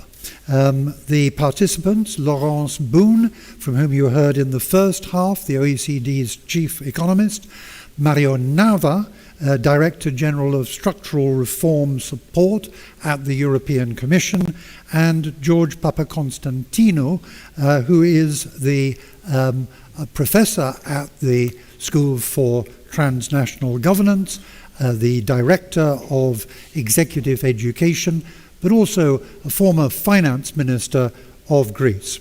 Alex, over to you. Thank you very much, John, and thank you very much for joining us, the panel. I mean, I was trying to figure out what sort of brings you together, apart from the fact that I follow you on Twitter and I'm good friends from a long time back. But there is a really interesting element here, because we of course have the chief economist of the OECD, which gives recommendations. And when I was government minister, I was at the other end of those recommendations, and anytime the OECD said something, you really took it seriously. But of course, the implementation or the forcing power isn't there, but there was a public pressure. Then secondly, we have Mario, who of course is at the Commission, and at, I think, a difficult DG, because in my mind it should be about a DG which can force or recommend reform. But that's probably not going to be the case, and we'll hear that from Mario. And then finally we have George, who's been really at the receiving end of reform in its toughest kind of form during the financial crisis. So he's lived it through. So basically, you know, we have someone who gives you general recommendations, then someone who can force you to implement, and then someone who's been with the back against their wall. And that's why I think what we're going to have in the next hour is a really interesting conversation. I'll kick it off with a classic Jean-Claude Juncker. You all remember what he said. We all know what to do, but we don't know how to do it and get re-elected. And I guess that is true. And when we talk about reform, a lot of people are very short-sighted in what they do, because as a politician, you know, you usually look at a 4-year cycle and think, you know, what is the reform going to look like when I'm up for re-election again? And that's what makes it so complicated. But let's try to detach ourselves from that, and let's imagine for 1 second that we were not living in democracies, that we were in dictatorships. And my first question to you, Laurence, is if you were a dictator and if you were to be able to force reform at any given country, which would be the 3 key reforms that you would attack right now in 2021 in a post-COVID world? Well, thanks, Alex. So I don't think any dictator can force reform. Actually, benevolent dictator is something in economic textbooks, but it somewhere. What you're suggesting with this sentence is that you can do without taking into account people's feeling, culture, habits, and that's just impossible. So I think that's the first thing to say, is increasing awareness of stakeholders, of citizens, of firms, of partners as well. I think that's super important. And when we talk about this, you know, we were discussing this since Alex said that we were friends. We were discussing this at lunchtime, and a good reform is 50% substance and 50% the communication with people. But let me be a little more structured and go into 3 things. First thing I think is supportive macroeconomic backdrop, and here. And I'm going to steal a little of you, Mario, but I think we're in a unique setup in history where we're asking countries to reform and providing fiscal support.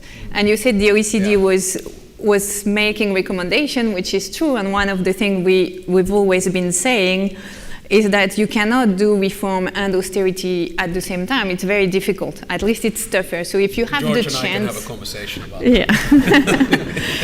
If you have the chance or the opportunity to have a supportive macroeconomic, fiscal and monetary policy, and then you can have a plan for reform that is putting one side with you for success. And it's especially important in the case of Italy, because I think what we've been saying in a very persistent and consistent manner at the OECD is Italy's issue is not debt. Italy's problem is growth. Italy has had a fiscal surplus for the past more than a decade, right, in terms of budget, which is more than many other OECD or EU countries can say. So that's the first thing, and this time we've got it. So that puts a lot of duty on government's shoulder. The other thing is a long-term plan. Think about climate. There is not one single government that will solve the climate issue in its lifetime. Climate is a profound transformation of our society. It will take decades before we manage to reach net zero. And you can see that with countries' commitment. It's 2050, 2060, 2070. So that requires having a very long-term plan with milestones, with evaluation and review of what you are doing every 3 or 5 years. The UK has been doing that since 2013, and every 5 years they take stock, they evaluate what they have done, how much it has delivered, and how it needs to be adjusted. And I think that's the second thing. It's super important, and it requires a lot of transparency when we are doing that. Not enough governments are being transparent about what they do. I'll give you 2 examples. One is the New Zealand with their Central Planning Bureau. They don't put in place a new public policy without evaluating not only its impact on GDP and employment, but also on distribution. They assess before election the program of each party. That is transparency. Estonia, they publish the minutes of their cabinet meeting a bit like what central banks do. That's also transparency. So long-term plan. And we have the means and the data, and we talk about digitalization that helps for this.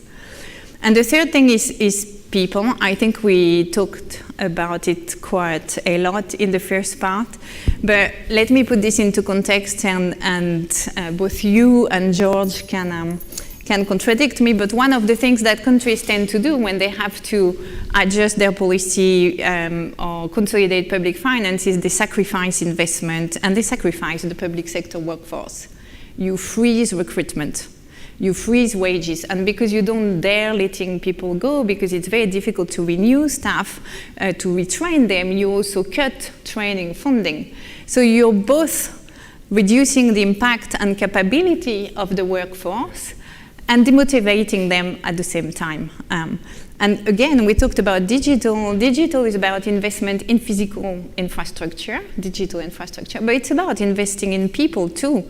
It's, you know, it's not because I'm sure many of you're being given a new digital tool and you don't know how to use it. That's not going to improve your productivity, right? What you need is the training that goes with it. So people, it's about training, it's about recruitment, and why do we need to give open-ended contract to everybody? And high civil servant could actually lead the way there. At the OECD, when people are level, they have 3 years contract, and they're being renewed, and some of them are let go, either because circumstances have changed or because we haven't delivered. So that's one thing. Training is important. I think I'm going to paraphrase Alex and say train, train, and train. And Finland is, I think, a very strong example in terms of what has been done into training people. And the third one is diversity and responsibility. It's very striking when you compare the private and public sector. It's very striking when you compare private and public sector workforce. In the private sector, people have more freedom of initiative, but they also have more responsibility and accountability. And that, I think, would go a long way to help people give their best if they could take more initiative. And in terms of diversity, so one thing which I think is very dear to our heart is not necessarily change the school that trains civil servants, is open civil service to a variety of background, of experiences, whether it's in the private, the public sector, academia, and on this I think Italy is doing quite well. And I've talked too much. No, that's great. I think just to recap what you were saying, we are in an interesting situation whereby we're getting reform and fiscal stimulus at the same time. And in Italy, the good news here is that the problem has not been debt, but growth, but now we have really good growth figures. So this is kind of it's time to reform. So it's a little bit counterintuitive for us who usually say that never waste a good crisis. And a crisis means austerity and savings and the rest of it. I think this is a nice message. Secondly, long-term planning, climate being the excellent example here. And then the third point, people and ownership. And I think this is one of the key issues which we always undermine. You know, you look at something like the climate issue and then Gilets jaunes, it's because they don't feel ownership. They feel that the climate issue is against them. So 3 good points here. Mario, how about you? Do you force reform? Are you gentle with reform? Or what do you tell the member states? And don't worry, you don't need to talk about the country you might know best. Thank you very much. And good afternoon, everybody. It's a pleasure to be here, Alex, Laurence, and George, and all the others. Look, I'm a simple two-handed economist. You know, I understand supply and demand. So on the supply side, I think many of the things that Laurence said apply to the growth strategy for sure, but in particular to reform. What do you need to do a good reform? You need, first of all, to take out of the mind that crisis means austerity. Actually, this is the first crisis where the aggregate saving rate went up, and it's the first crisis where the bankruptcy rates of companies did not go up significantly. So it's very clear that we have learned how to deal with the crisis, and it's very clear that we have learned the lessons that you need a growth strategy. Why do I use the word strategy? Because in the moment we have seen Europe in this crisis basically saying we need to rebuild better, and coming up with a very clear strategy. Everybody knows it. It's green and digital. I mean, it's not particularly complicated. We didn't come up with 18 or 25 objectives. 2, very clear, green and digital. Everybody knows it. I mean, our adolescent kids, they know it for sure. Reconfirmed at the G20, reconfirmed at the COP26. So you talk about leadership in policy making, and I think there is where it is. That's the first thing. The second, Alex, you said it en passant, but it's crucial, and is money. I mean, it's clearly money. We have put the money where the mouth is, and we have made available the facility. Now, the interesting thing is that these are not, technically speaking, public money. They are guaranteed by the public purse, but these are money that we go on the market. We have done 5 emissions on the market, on average 11 times oversubscribed. Thank you very much. Okay, 11 times oversubscribed. It applies both to the normal issuance and to the green bonds, 12th of October. Go and check the numbers of that. By doing that, we are doing several things, but at least 2 which are crucial. One, we are doing every moment a market test. Every time we go on the market, we say, would you like to give me 20 billions? Yes. What do you do with 20 billions? I'll give them to country X in order to invest on green and digital. Well, if the market tells you, you know what, this is a great idea, I'll give you 200, that's a message, right? And then, that's the first thing. The second thing is that when we go to the market and we ask for the famous 20 billions, we don't say, give me 20 billions, I'll give you them back in 6 months. Give me 20 billions, I'll give you them back till 2056, because that's what we say to the market. This means we are drawing a maturity curve for the bonds, which did not exist. So we are making the market, so to speak, and we are drawing a maturity curve for the bonds, which is excellent. I mean, go on the website of the Commission, you see where it is absolutely excellent. And third, and I think this is probably the novelty, is what you said, what we do with the technical support. There is the technical support that there used not to be, so we have a strategy, we have the money, but we have even support, assistance, in order to fulfill that strategy. And this is written very clear in all the national plan for recovery and resilience. There is a recital, for Italy is 39, for other countries between 35 and 45, which basically says that recital, that if member states want, they can always have recourse to the technical support. But that is crucial to contradict you, that you said, are you going to force? No.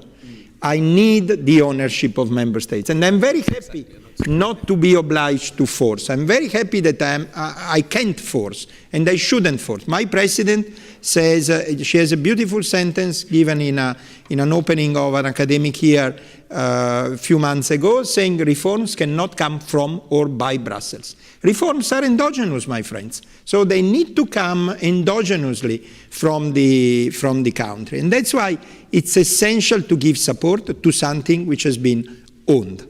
So that's the supply side. Demand side, what we need? Well, we need people like Marcella, who comes here, gives a plan, a very clear plan. So we need that type of commitment. The 6 points that were mentioned, she was shy, she didn't mention the ABC of the public administration, which again is an ultra clear plan. We need clear plans, clear commitments. I'll stop here for now. Thanks. Mario and I actually worked for Romano Prodi in the early 2000s, and I always loved him as an economist because as a humble political scientist, I could understand the simplicity and straightforwardness of his eloquent argumentation on supply and demand.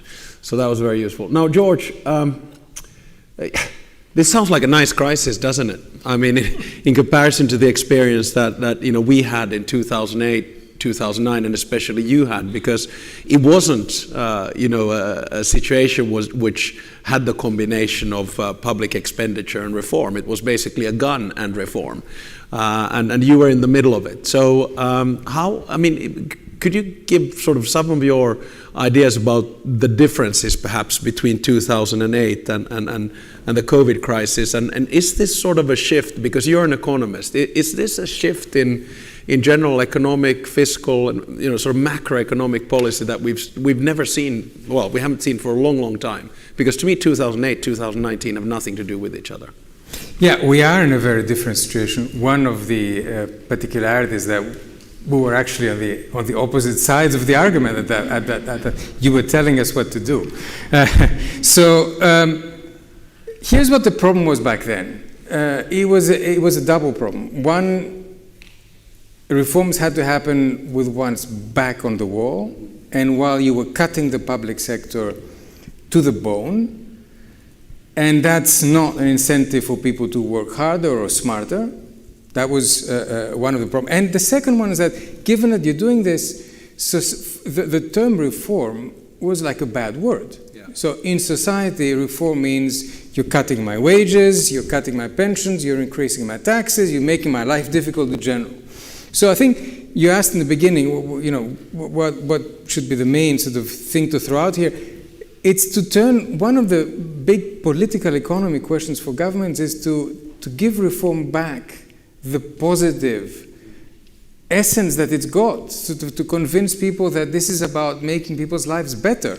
And it's not just a question of communication, it's also a question of translating this into reality for people. So in terms of because we can all understand that pension reform eventually makes a country better and your kids better, but try telling this to a pensioner who sort of is living on a low pension. So what I keep from, we are in a completely different situation. There is money on the table, which was not the case then, but we're still facing some of the same issues. We are resolving, for example, one of the bigger questions in reform governance, which is, do you reform in the middle of the crisis or do you reform when things are calmer? If you're in the middle of the crisis, you're forced to reform, but you've got everyone against you. Because at the same time as you're reforming institutions, structures, etc., you're also doing all sorts of other unpleasant things. But there is a push there, and because you've got your back against the wall, you're forced to do things that the political system would not accept to do otherwise. So we're resolving this time, because the political system also can put money on the table. So that's very important. But then there are other big dilemmas that we have to face. For example, which was discussed in the previous panel with Marcella, Claudio, Elsa, and Alvaro mentioned a little bit also in the presentation. Do you reform the core, or do you find shortcuts? That's a very important dilemma. Somebody talked before about sort of the Latin countries. It's not only Latin countries. All our countries have heavy institutional setups. And often, because we don't have the time or the energy to really reform those setups, we go and find shortcuts.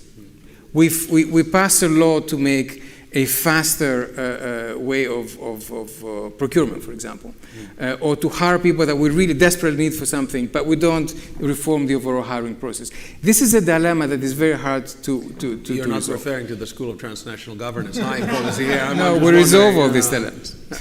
And the second dilemma is, do you do wholesale or do you do piecemeal?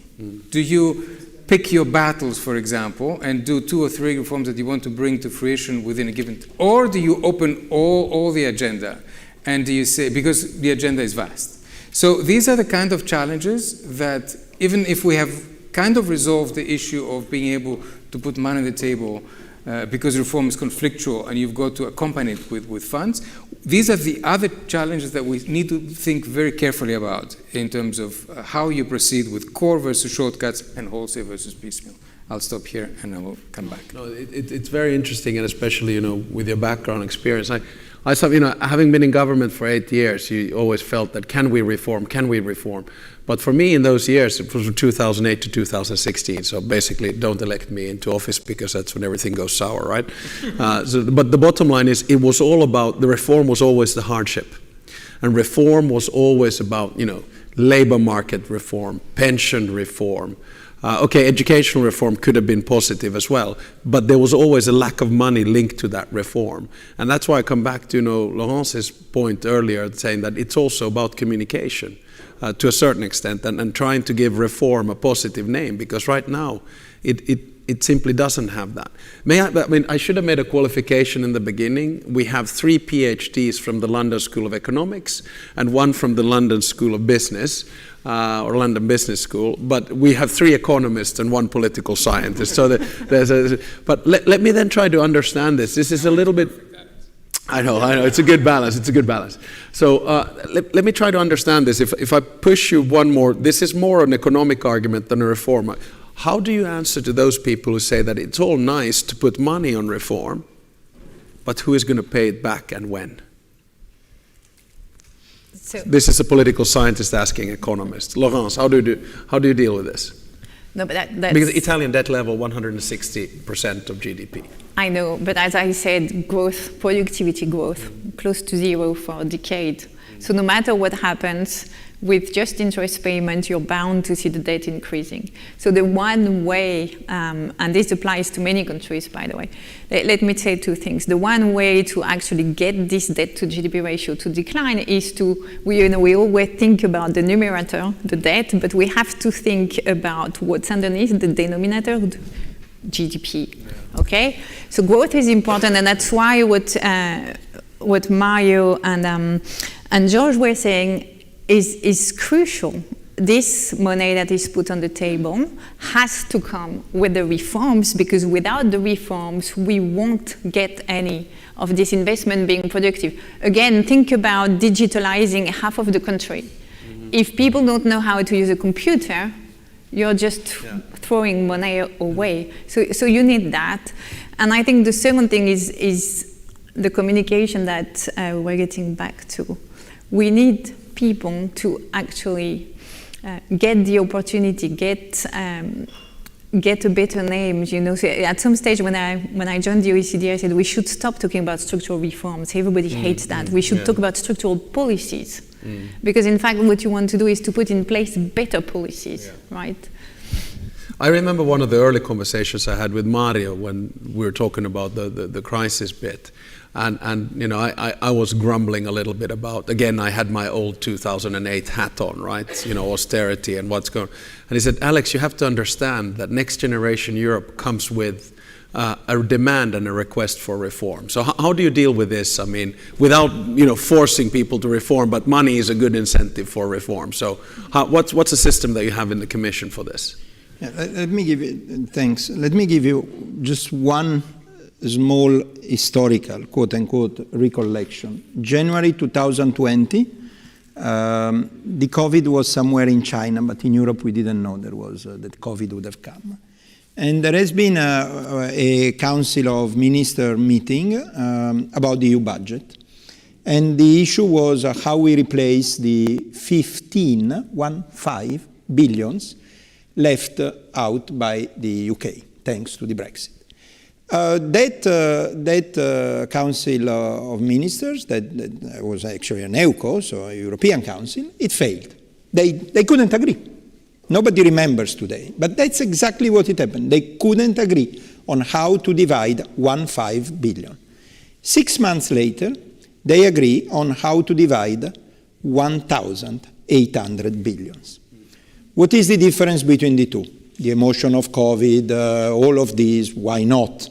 But certainly is exactly what Laurent said. They realize that we need to change something. I mean, there have been countries that for 20 years grew at 0, something. Now we need to make, and there has been an undertaking of making reforms so that the 0, something becomes around the average or greater than the average. So if you get country to commit to reforms, then to use an economist quote, the famous edge or box starts working. Because if the country doesn't grow, start growing, and is a big country, of course it constitutes internal demand. How many years have we been moaning about the lack of internal demand in the EU. You take any report, it was saying, well, the United States, they have internal strong demand. In Europe, we don't have internal strong demand. Well, that's what the Next Generation EU does as internal strong demand. How do we make it? Because your question was very concrete. Well, first of all, the Next Generation EU, as you know, the biggest instrument, 750 billion, the biggest instrument, about 680, is RRF, Recovery and Resilience Facility. Not plan, facility. Not fund, but facility. That's a crucial thing. What is the difference between a fund and a facility? Is a world of a difference, because the fund essentially remunerates the cost, while the facility is result-based. The facility remunerates the results. So you need to make a plan, and already that is excellent for the future growth. So countries have played the game. They have all submitted the national plans. The national plans have very precise, and ask Marcella if they are precise enough, milestones and targets. And we are talking in the hundreds, okay? So a 5 years plan has hundreds of milestones and targets, 10 installments, so the number that it is, let's say 500 divided 10, 50 every installment of milestones and targets to be fulfilled, a relatively simple system to verify whether they are fulfilled or not. If they are fulfilled, the money are disbursed. If they are not fulfilled, the money are not disbursed. There is a very simple line which says disbursement of the facility is conditional upon satisfactory fulfillment of milestones and targets. Full stop. So it is, if you want, result-based, result-oriented. And I think this is what makes the difference. But this, you could say, this is only the stick. Where the carrot is, or if you need a carrot, I think the carrot is A, the endogenous one in the growth, and B, what I was saying before, in the technical support, in the fact that you are not just in front of a mountain to escalate and say good luck, and be careful up there is cold. You are saying, okay, this is the mountain to escalate, you need a Sherpa, you need some help, you need a map, that's what you need, and that's what you can get. I'm laughing because Laurence, of course, was the Sherpa of President Hollande. In G7, G8, and G20, right? Yeah. So there you go. No, excellent. I'm not going to ask you this now, Mario, and I'll give you time to reflect. But my final question to all of you before we go to a question to the questions from the audience is going to be: how do you define success in reform? And for Mario, I'm going to just ask you in either percentage terms or some terms. How do you define the absorption capacity success of Next Generation Europe? You don't have to answer it yet. George, I mean, when you look at this, I mean, you've looked at it both as the minister and now from sort of the, how would I say, governmental perspective. What did you find to be the biggest obstacles to reform? I know in your time, of course, it was political mayhem, it was crisis, it was back against the wall and the rest of it. But saying calm waters, what is the biggest impediment to reform? Is it, the civil service? Is it reluctant politicians? Is it the general public? Or where does all this resistance to reform come from usually? I think that all of us would agree that many countries, mine included, Italy is in that group, and I think many others, have this huge gap between legislating and planning on the one hand and implementing on the other. Implementation is really a problem. So, and why is implementation a problem? It's a combination of political will not willing to go all the way, people who are just not there or don't have the right skills, and skills more generally, especially digital. So these are the three things that one would need to work on. But I want to go back to what Mario said and to your original question about should we be worried? And I think in a sense, yeah, we should be. Because what we have here, and it was mentioned in the first panel, is a window of opportunity. Now, how large is that window? We don't really know. We know we've got it, but we don't know, and we do know that we've learned a number of policy lessons from the previous crisis. We know that we're not going to pull the brakes too quickly. That was a mistake in the previous crisis. We know the ECB is behaving in a different way than it did before. We know that fiscal can be actually a tool. It's not just the hand that you got to have behind your hand. All this we understand now. But still, there are some numbers out there which are frankly quite scary. You talked about Italy's 170%, Greece is 205. Yes, in a different environment, but this will not go away. So unless if we manage to indeed, which is the good economic answer, work on the denominator and get growth going, then the ratio is not going to decline. So the question is, are we going to be able quickly to do it quickly enough? And that's why I think it's particularly important to be very quick with certain things that change the whole mental state of the public sector. So hiring, for example, good young people in key positions will change the whole mindset. Going very fast with digital allows you to incorporate a whole part of the population that just does not want to bother with the traditional ways, but would very happily on a mobile phone do all sorts of things with the public sector. So there's a couple of key points that we need to be working on. And finally, Mario talked about the long lists of sort of checks that countries have to go through, the milestones and all that. There is a danger in that this exercise, which has been very well planned, ends up as a box-ticking exercise. We've seen this in the past.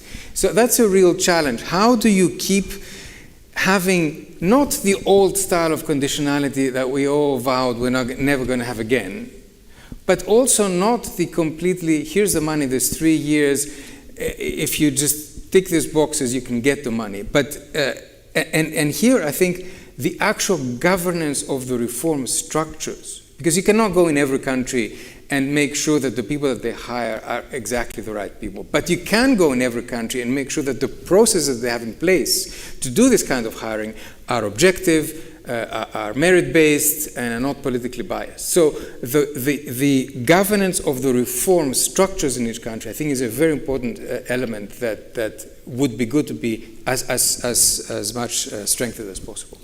I mean, sort of riding on that wave of a window of opportunity and a sort of a time-based thing. I mean, the thing that I find obviously interesting is that, you know, we have to look at this. I mean, this sort of, the stimulation packages will end at some stage, right? And there are elements that are high risk factors here. You know, what happens with inflation? We saw the figures from October, I think today sitting at 4.1%. A lot of it, you know, linked to the cost of raw materials and of energy.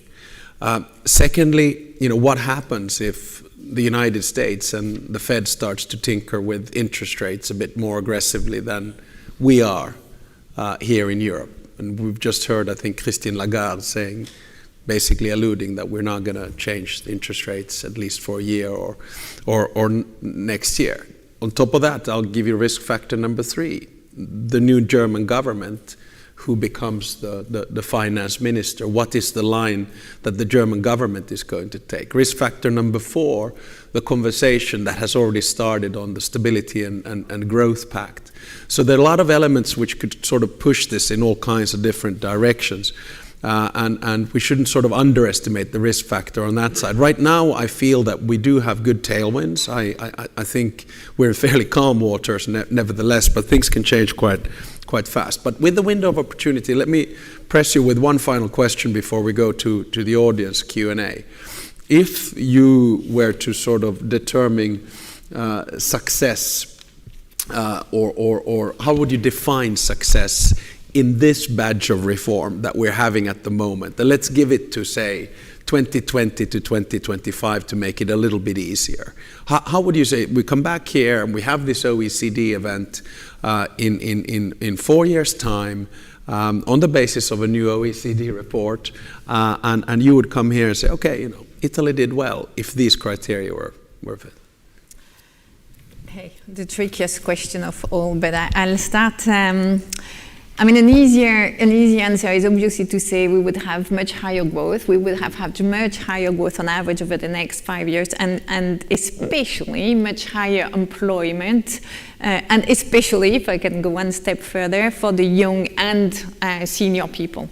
Okay, so that I think is the easy answer, and the corollary to this is, for me, for Italy, the best success would be to see the bright young people who usually go abroad, in the UK, in international organization, we have lots of super bright Italian in the European Commission. He's not young anymore. where to come back. If they were to come back. They don't go, they come back, they stay, they build up their businesses. That's a fantastic story. Mario Draghi is a good story on this, no? He came back. Yeah, let's hope that they can come back a little earlier than Mario. More seriously, I think take the case, just 2 quick points. The first one is, look at Japan, look at Ukraine. One has 200% debt to GDP ratio. The other one has 35% debt to GDP ratio also. Who's most likely to default? Yeah. So I think we have to keep that in mind. And why is that? Because there's a leader with a strategy. You remember the 5 arrows. Today we have the 2 hands of Mario. That's a strategy, that's a leadership. And I think one of the main difference with the 2008 crisis is at the time, we waited until 2014 to have a monetary leadership, and we didn't have the fiscal leadership at all. So that is very important, because when you have a strategy, and when it delivers, and that's your 5 years, then markets will trust you. They will continue to give Mario his 20 billion a quarter. And that I think we should keep in mind. Market trust leadership. They trust that the use and the usage of money is such that the citizens of one country will continue to pay their taxes because they're happy with the way that the money is being spent. And if it's spent productively, digital, climate, it raises trend growth. So I think we've changed mindset with the Next Generation EU. We have also to change mindset on this. And one way to illustrate that, and you alluded to it, is the reform of the EU fiscal rules. At the moment, we have a very top-down approach with a fixed number for every country determined by the EU. I think it would be very much a sign of success if the nitty-gritty details of the fiscal rules, which number, the pace of consolidation, was being decided at the national level with very strong accountability to the EU level, because we're all in this together. So we have to change the hierarchy of EU over national country, national responsibility accountable at the EU level. And just one final word, I think a huge sign of success for at least us economists, and I'm sure for you political scientists, is, we've long been claiming that the EMU is an incomplete institutional setup. It has an incomplete institutional architecture. I think the institution has proven very strong in the crisis, finally managing to complete the EMU architecture. You can think about the banking union, the capital market union, and why not a fiscal capacity would be a fantastic sign of success. Yeah, no, I mean, excellent observations. And before I hand it over to Mario, just 2 things. One was on the sort of the fiscal rules and the pace at which we did this crisis. I mean, George will remember this, Mario will remember, and you will remember as well, Laurence, that it took us over 4 years to set up the ESM with the bazooka power of roughly 80 billion euros, right? And that was painful, and it was painful. Next Generation Europe. We had the PEP from the ECB, we have the EIB coming up with 25 million, we had the Trust and Share program, we had ESM converted into health, and we had Next Generation Europe, and that was 4 months. So, we learned, I mean, this was just in terms of pace, it was, I think, tremendous. Now, the second point I wanted to make, which is that it's sort of a word of warning. I follow the debate in some of the more fiscally austere countries that still, have their type of perception of scars of what was going on.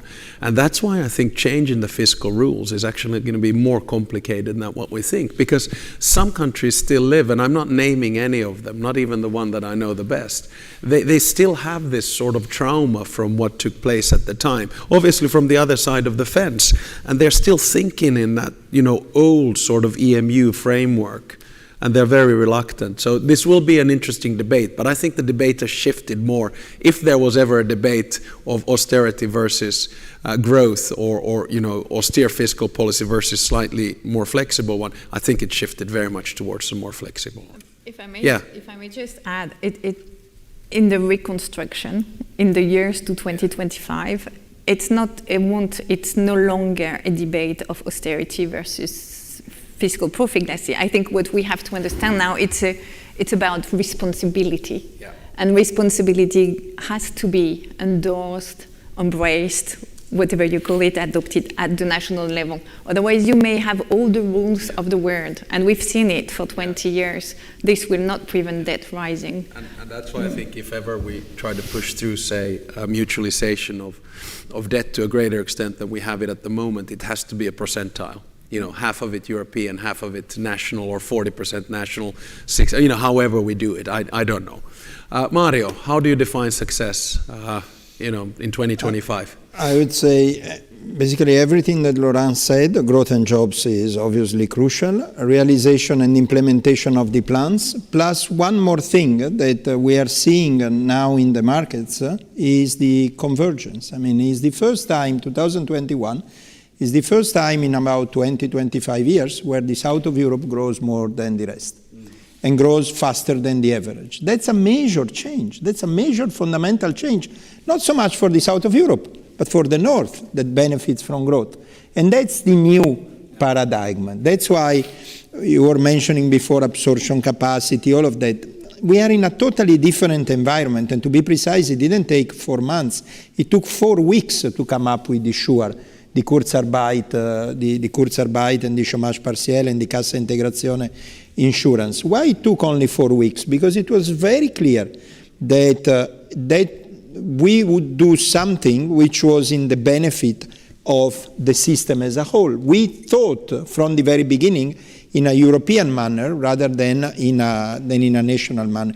So I don't think the absorption capacity is what matters. What matters is, of course, the delivery capacity.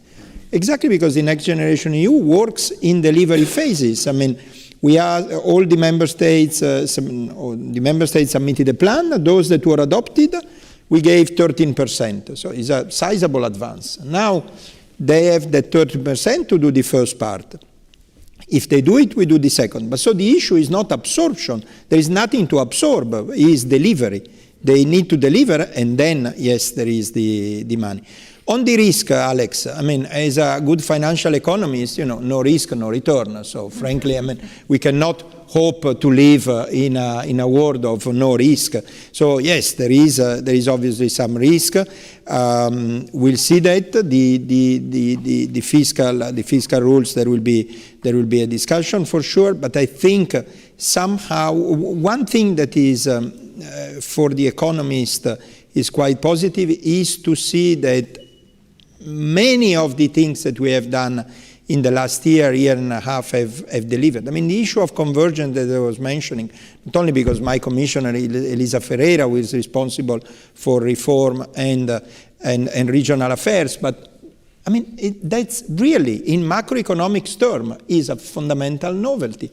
And if it is confirmed for years to go, it's truly able to give lots of support to the Next Generation EU and to the type of growth we are imagining. That's good. On the no risk, no return, I mean, remember that I worked for the European Investment Bank. That was great. No risk, but big return. So that was like the ideal job that you could have. I'll just poke you on one thing, and perhaps George can help me on this. I think one of the reactions, actually, on a very astute and good point that Laurence wrote out, that the Southerners fell stronger this time from the crisis, right? The situation was easier, and the good thing was that you couldn't point a finger. George and I have talked about this previously. What if Ireland had received the first rescue package in the Euro crisis instead of Greece? Would then the attitude have been different at the end of the day? It could have, but it has become a north versus south. So what I'm saying is that, there could be some very cynical northerners who say, well, look, the southerners got more from the Next Generation Europe. That's why they are growing better. Why didn't we get our share? But this is completely the wrong way of thinking. It's completely the wrong way. And I like the convergence point that you made, and it's one that is not discussed that much. How about you, George? I mean, To start by picking up on your last point, one of the big differences now is that the whole moral hazard story is just not there. It's just not there, right? Yes, some people tried in the very beginning to say, yeah, but the reason why certain countries are more vulnerable is because they did the wrong things in the past, but it didn't really wash. It was not in the same sense that it did. Before, it was very clear you had the good people who did everything right and the bad people who did everything wrong. And even if we were going to help the second group, they would have to do it at very exactly. But, okay, I'm going to give you a non-economic answer to the success because I completely subscribe to what both Laurence and Mario said. A few years down the line, I would like to be able to see in the Eurobarometer a significant uptick in trust in government. Because that will have meant that government did the right things in terms of providing changes in the way it functions and services to citizens, that what is now a very difficult, distrustful relationship is beginning to change at the national level. I think that would be great. And the second is I would like to see the trust in EU metric to have gone up, which has been going up over the last few years. And I think that shows that we're doing something right. But an understanding that some elements, the answers to the solutions start and sometimes end at the EU level. And we haven't talked very much about it, but one of the missing bits in the Next Generation EU is the story around European public goods that are not in the national RRFs and that we should be funding, hopefully through EU-owned resources. So it's a different conversation, I don't want to go there. So, final point, at a very micro level, I would like very much to be able to see young people interacting with the different levels of government in a way that they do not do now, through digital tools, but with an understanding that at the other end they get a system which is not complicated and difficult and heavy, but as easy as a lot of the other transactions that they do in there. And I think that will have a huge positive impact also on something else, which is participation and legitimacy of our democratic systems, which we cannot divorce from the story of money and conditionality and investments plus reforms, because at the end of the day, it is what makes our societies go further. Excellent. And this is a good reminder from when we started this conversation to say that this is a process, not an end state. And that's why it's good to have a few, we're not ticking the box, but to have a few milestones and look back. And that's why, I mean, again, I come back to how we dealt with 2008 versus 2019. It's day and night. I mean, this is the best crisis the European Union has ever, managed. I'm not saying we like to have it, but the truth is that it's been extremely efficient. On this note, I throw it to the audience, and the first question that we have comes from Marco Del Panta, who is our Secretary General, but also a well-known and renowned diplomat from the Italian diplomatic service. So, Marco. I don't think so. Yeah. No, but it's good that you said that I'm from the Italian public administration, because, you might think that everything that I say is biased, but it's not. I'm speaking as a citizen. I would have liked to ask the question more to the head of cabinet of the Ministry of Public Administration, but I think I can generalize and speak about my question can be translated also to other countries and not only to Italy. My point is the difficulty in liberal democracies to invest in the future instead of investing in the past. John Hooper said that Italy is looking very much at the past and not at the future. And if we do so, I don't think it's because of the cultural heritage. No, it's not because of this. It's because of the difficulty in a liberal democracy for the political class to invest in the future whose result come in 20 years. While if you look at the past, it means that you invest in pensions, on salaries of public officials. So it's something for the consensus much easier than investing in the future. So now we have, for God's sake, now we have Europe, now we have Next Generation EU. We have something that forces us to look at the future. So the point is how much this will become structural. Will it become something which is part of the policy making in Europe permanently, if I may say so? I mean, is it a shift in the way that politics will be applied, or shall we, after this crisis, shall we go back to the old way of doing policy, which is looking at a horizon which is very, very limited and very geared on the short term? It's a really good question. Who wants to take it? Because I can tell you that the narrative in some countries is that, oh, this is just a temporary solution, to which I say rubbish. You know, it's not. This is potentially a permanent solution whereby we get both European and national stimulation, public and private, in a completely new way. And to be honest, you know, the Commission has gone out on the market in a way in which no one believed that would be possible, but has done so successfully. Several economists have said for years that we could issue bonds at the European level. So there's a pile of literature on that. Simply we were not believed by the politicians. Some of those economists were also predicting the end of the euro. So, but we won't go into some that. Others.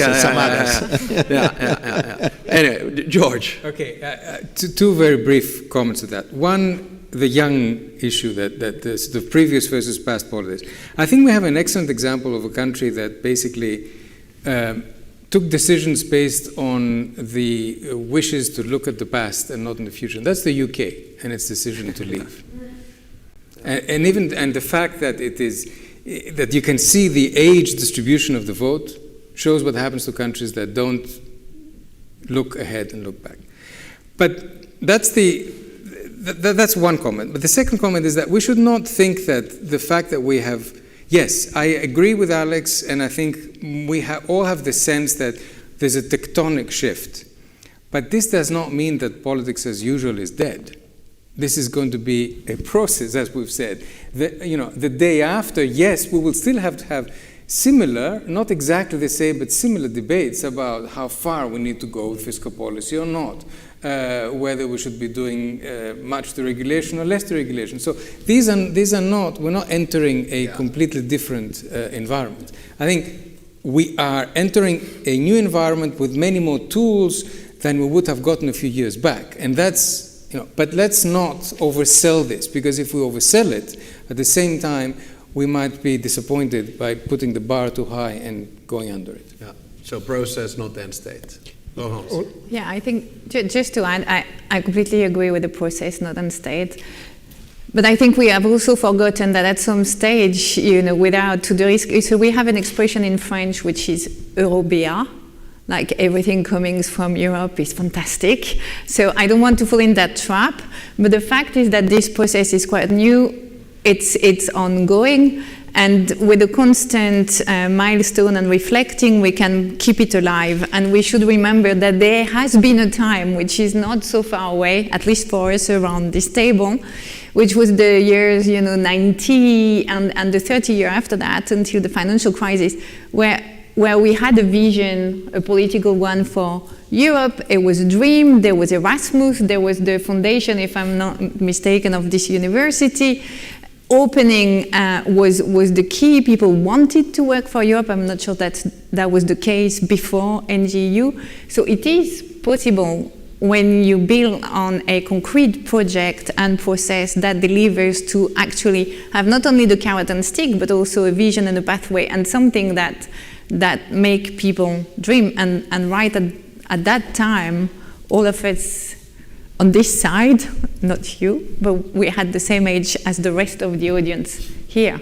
And it was a good project, and it worked for 30 years. It did engineer convergence, like what Mario was saying. And we always needed that project, and that's why I come to Mario. The project that you mentioned in the beginning, it's very simple. It's green and it's digital. That's what we're about. We're not anymore about, let's complete the single market, or let's do the euro. We're green and we're digital, right?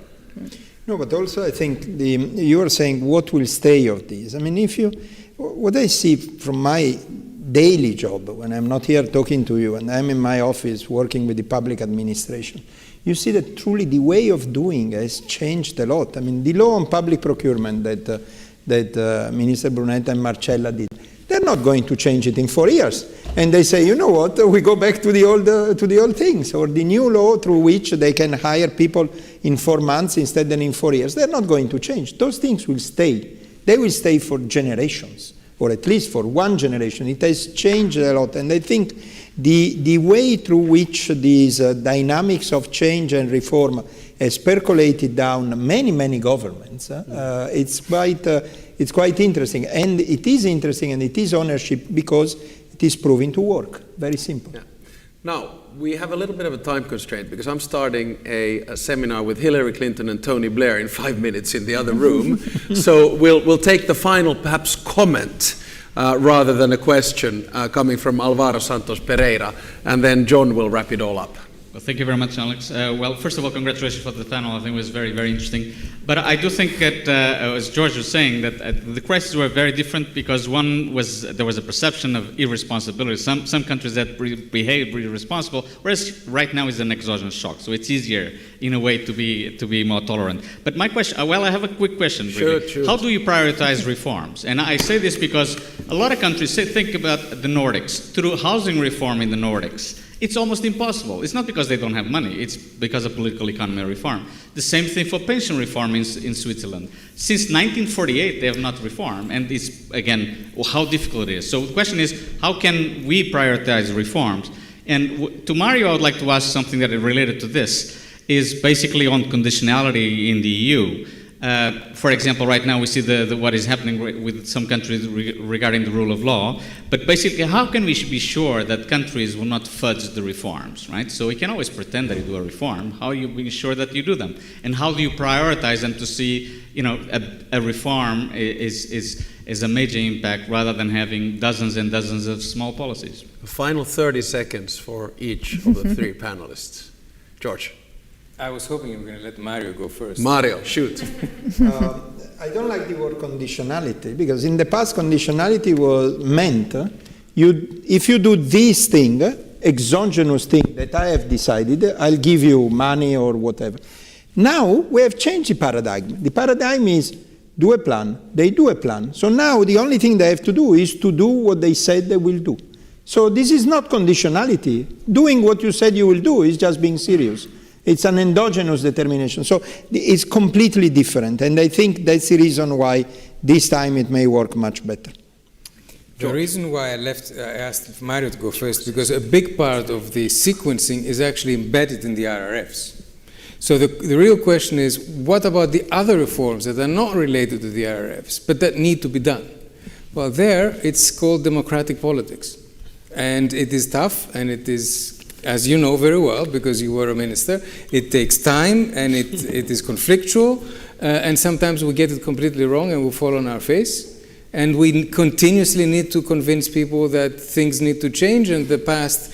And in doing so, you have to fight vested interests that will block every single reform that changes the status quo. And before I hand it over to John, this is perhaps the reason that you see George and myself smiling all the time, because we think we have probably the best working titles in the world. In other words, former minister. Thank you, Alex. That brings to a close this seminar at the European University Institute's School of Transnational Government on improving public sector effectiveness. I'm John Hooper. I hope that you've enjoyed this discussion, that you found it illuminating, and that all that remains for me to say now is thank you for following us through until the end. Good evening to all of you from all of us here in Florence.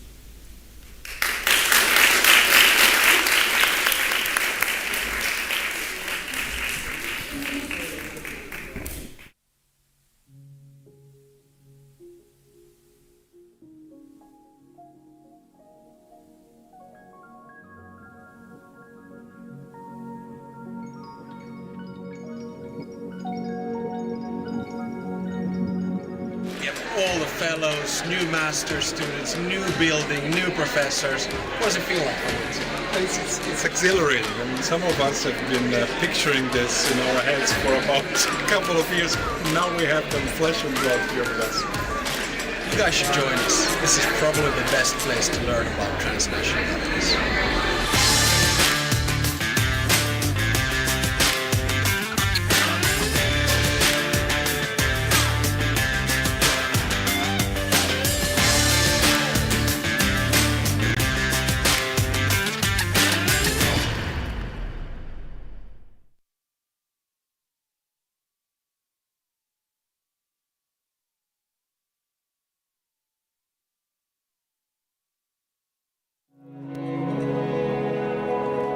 Genuine exchanges that go beyond borders.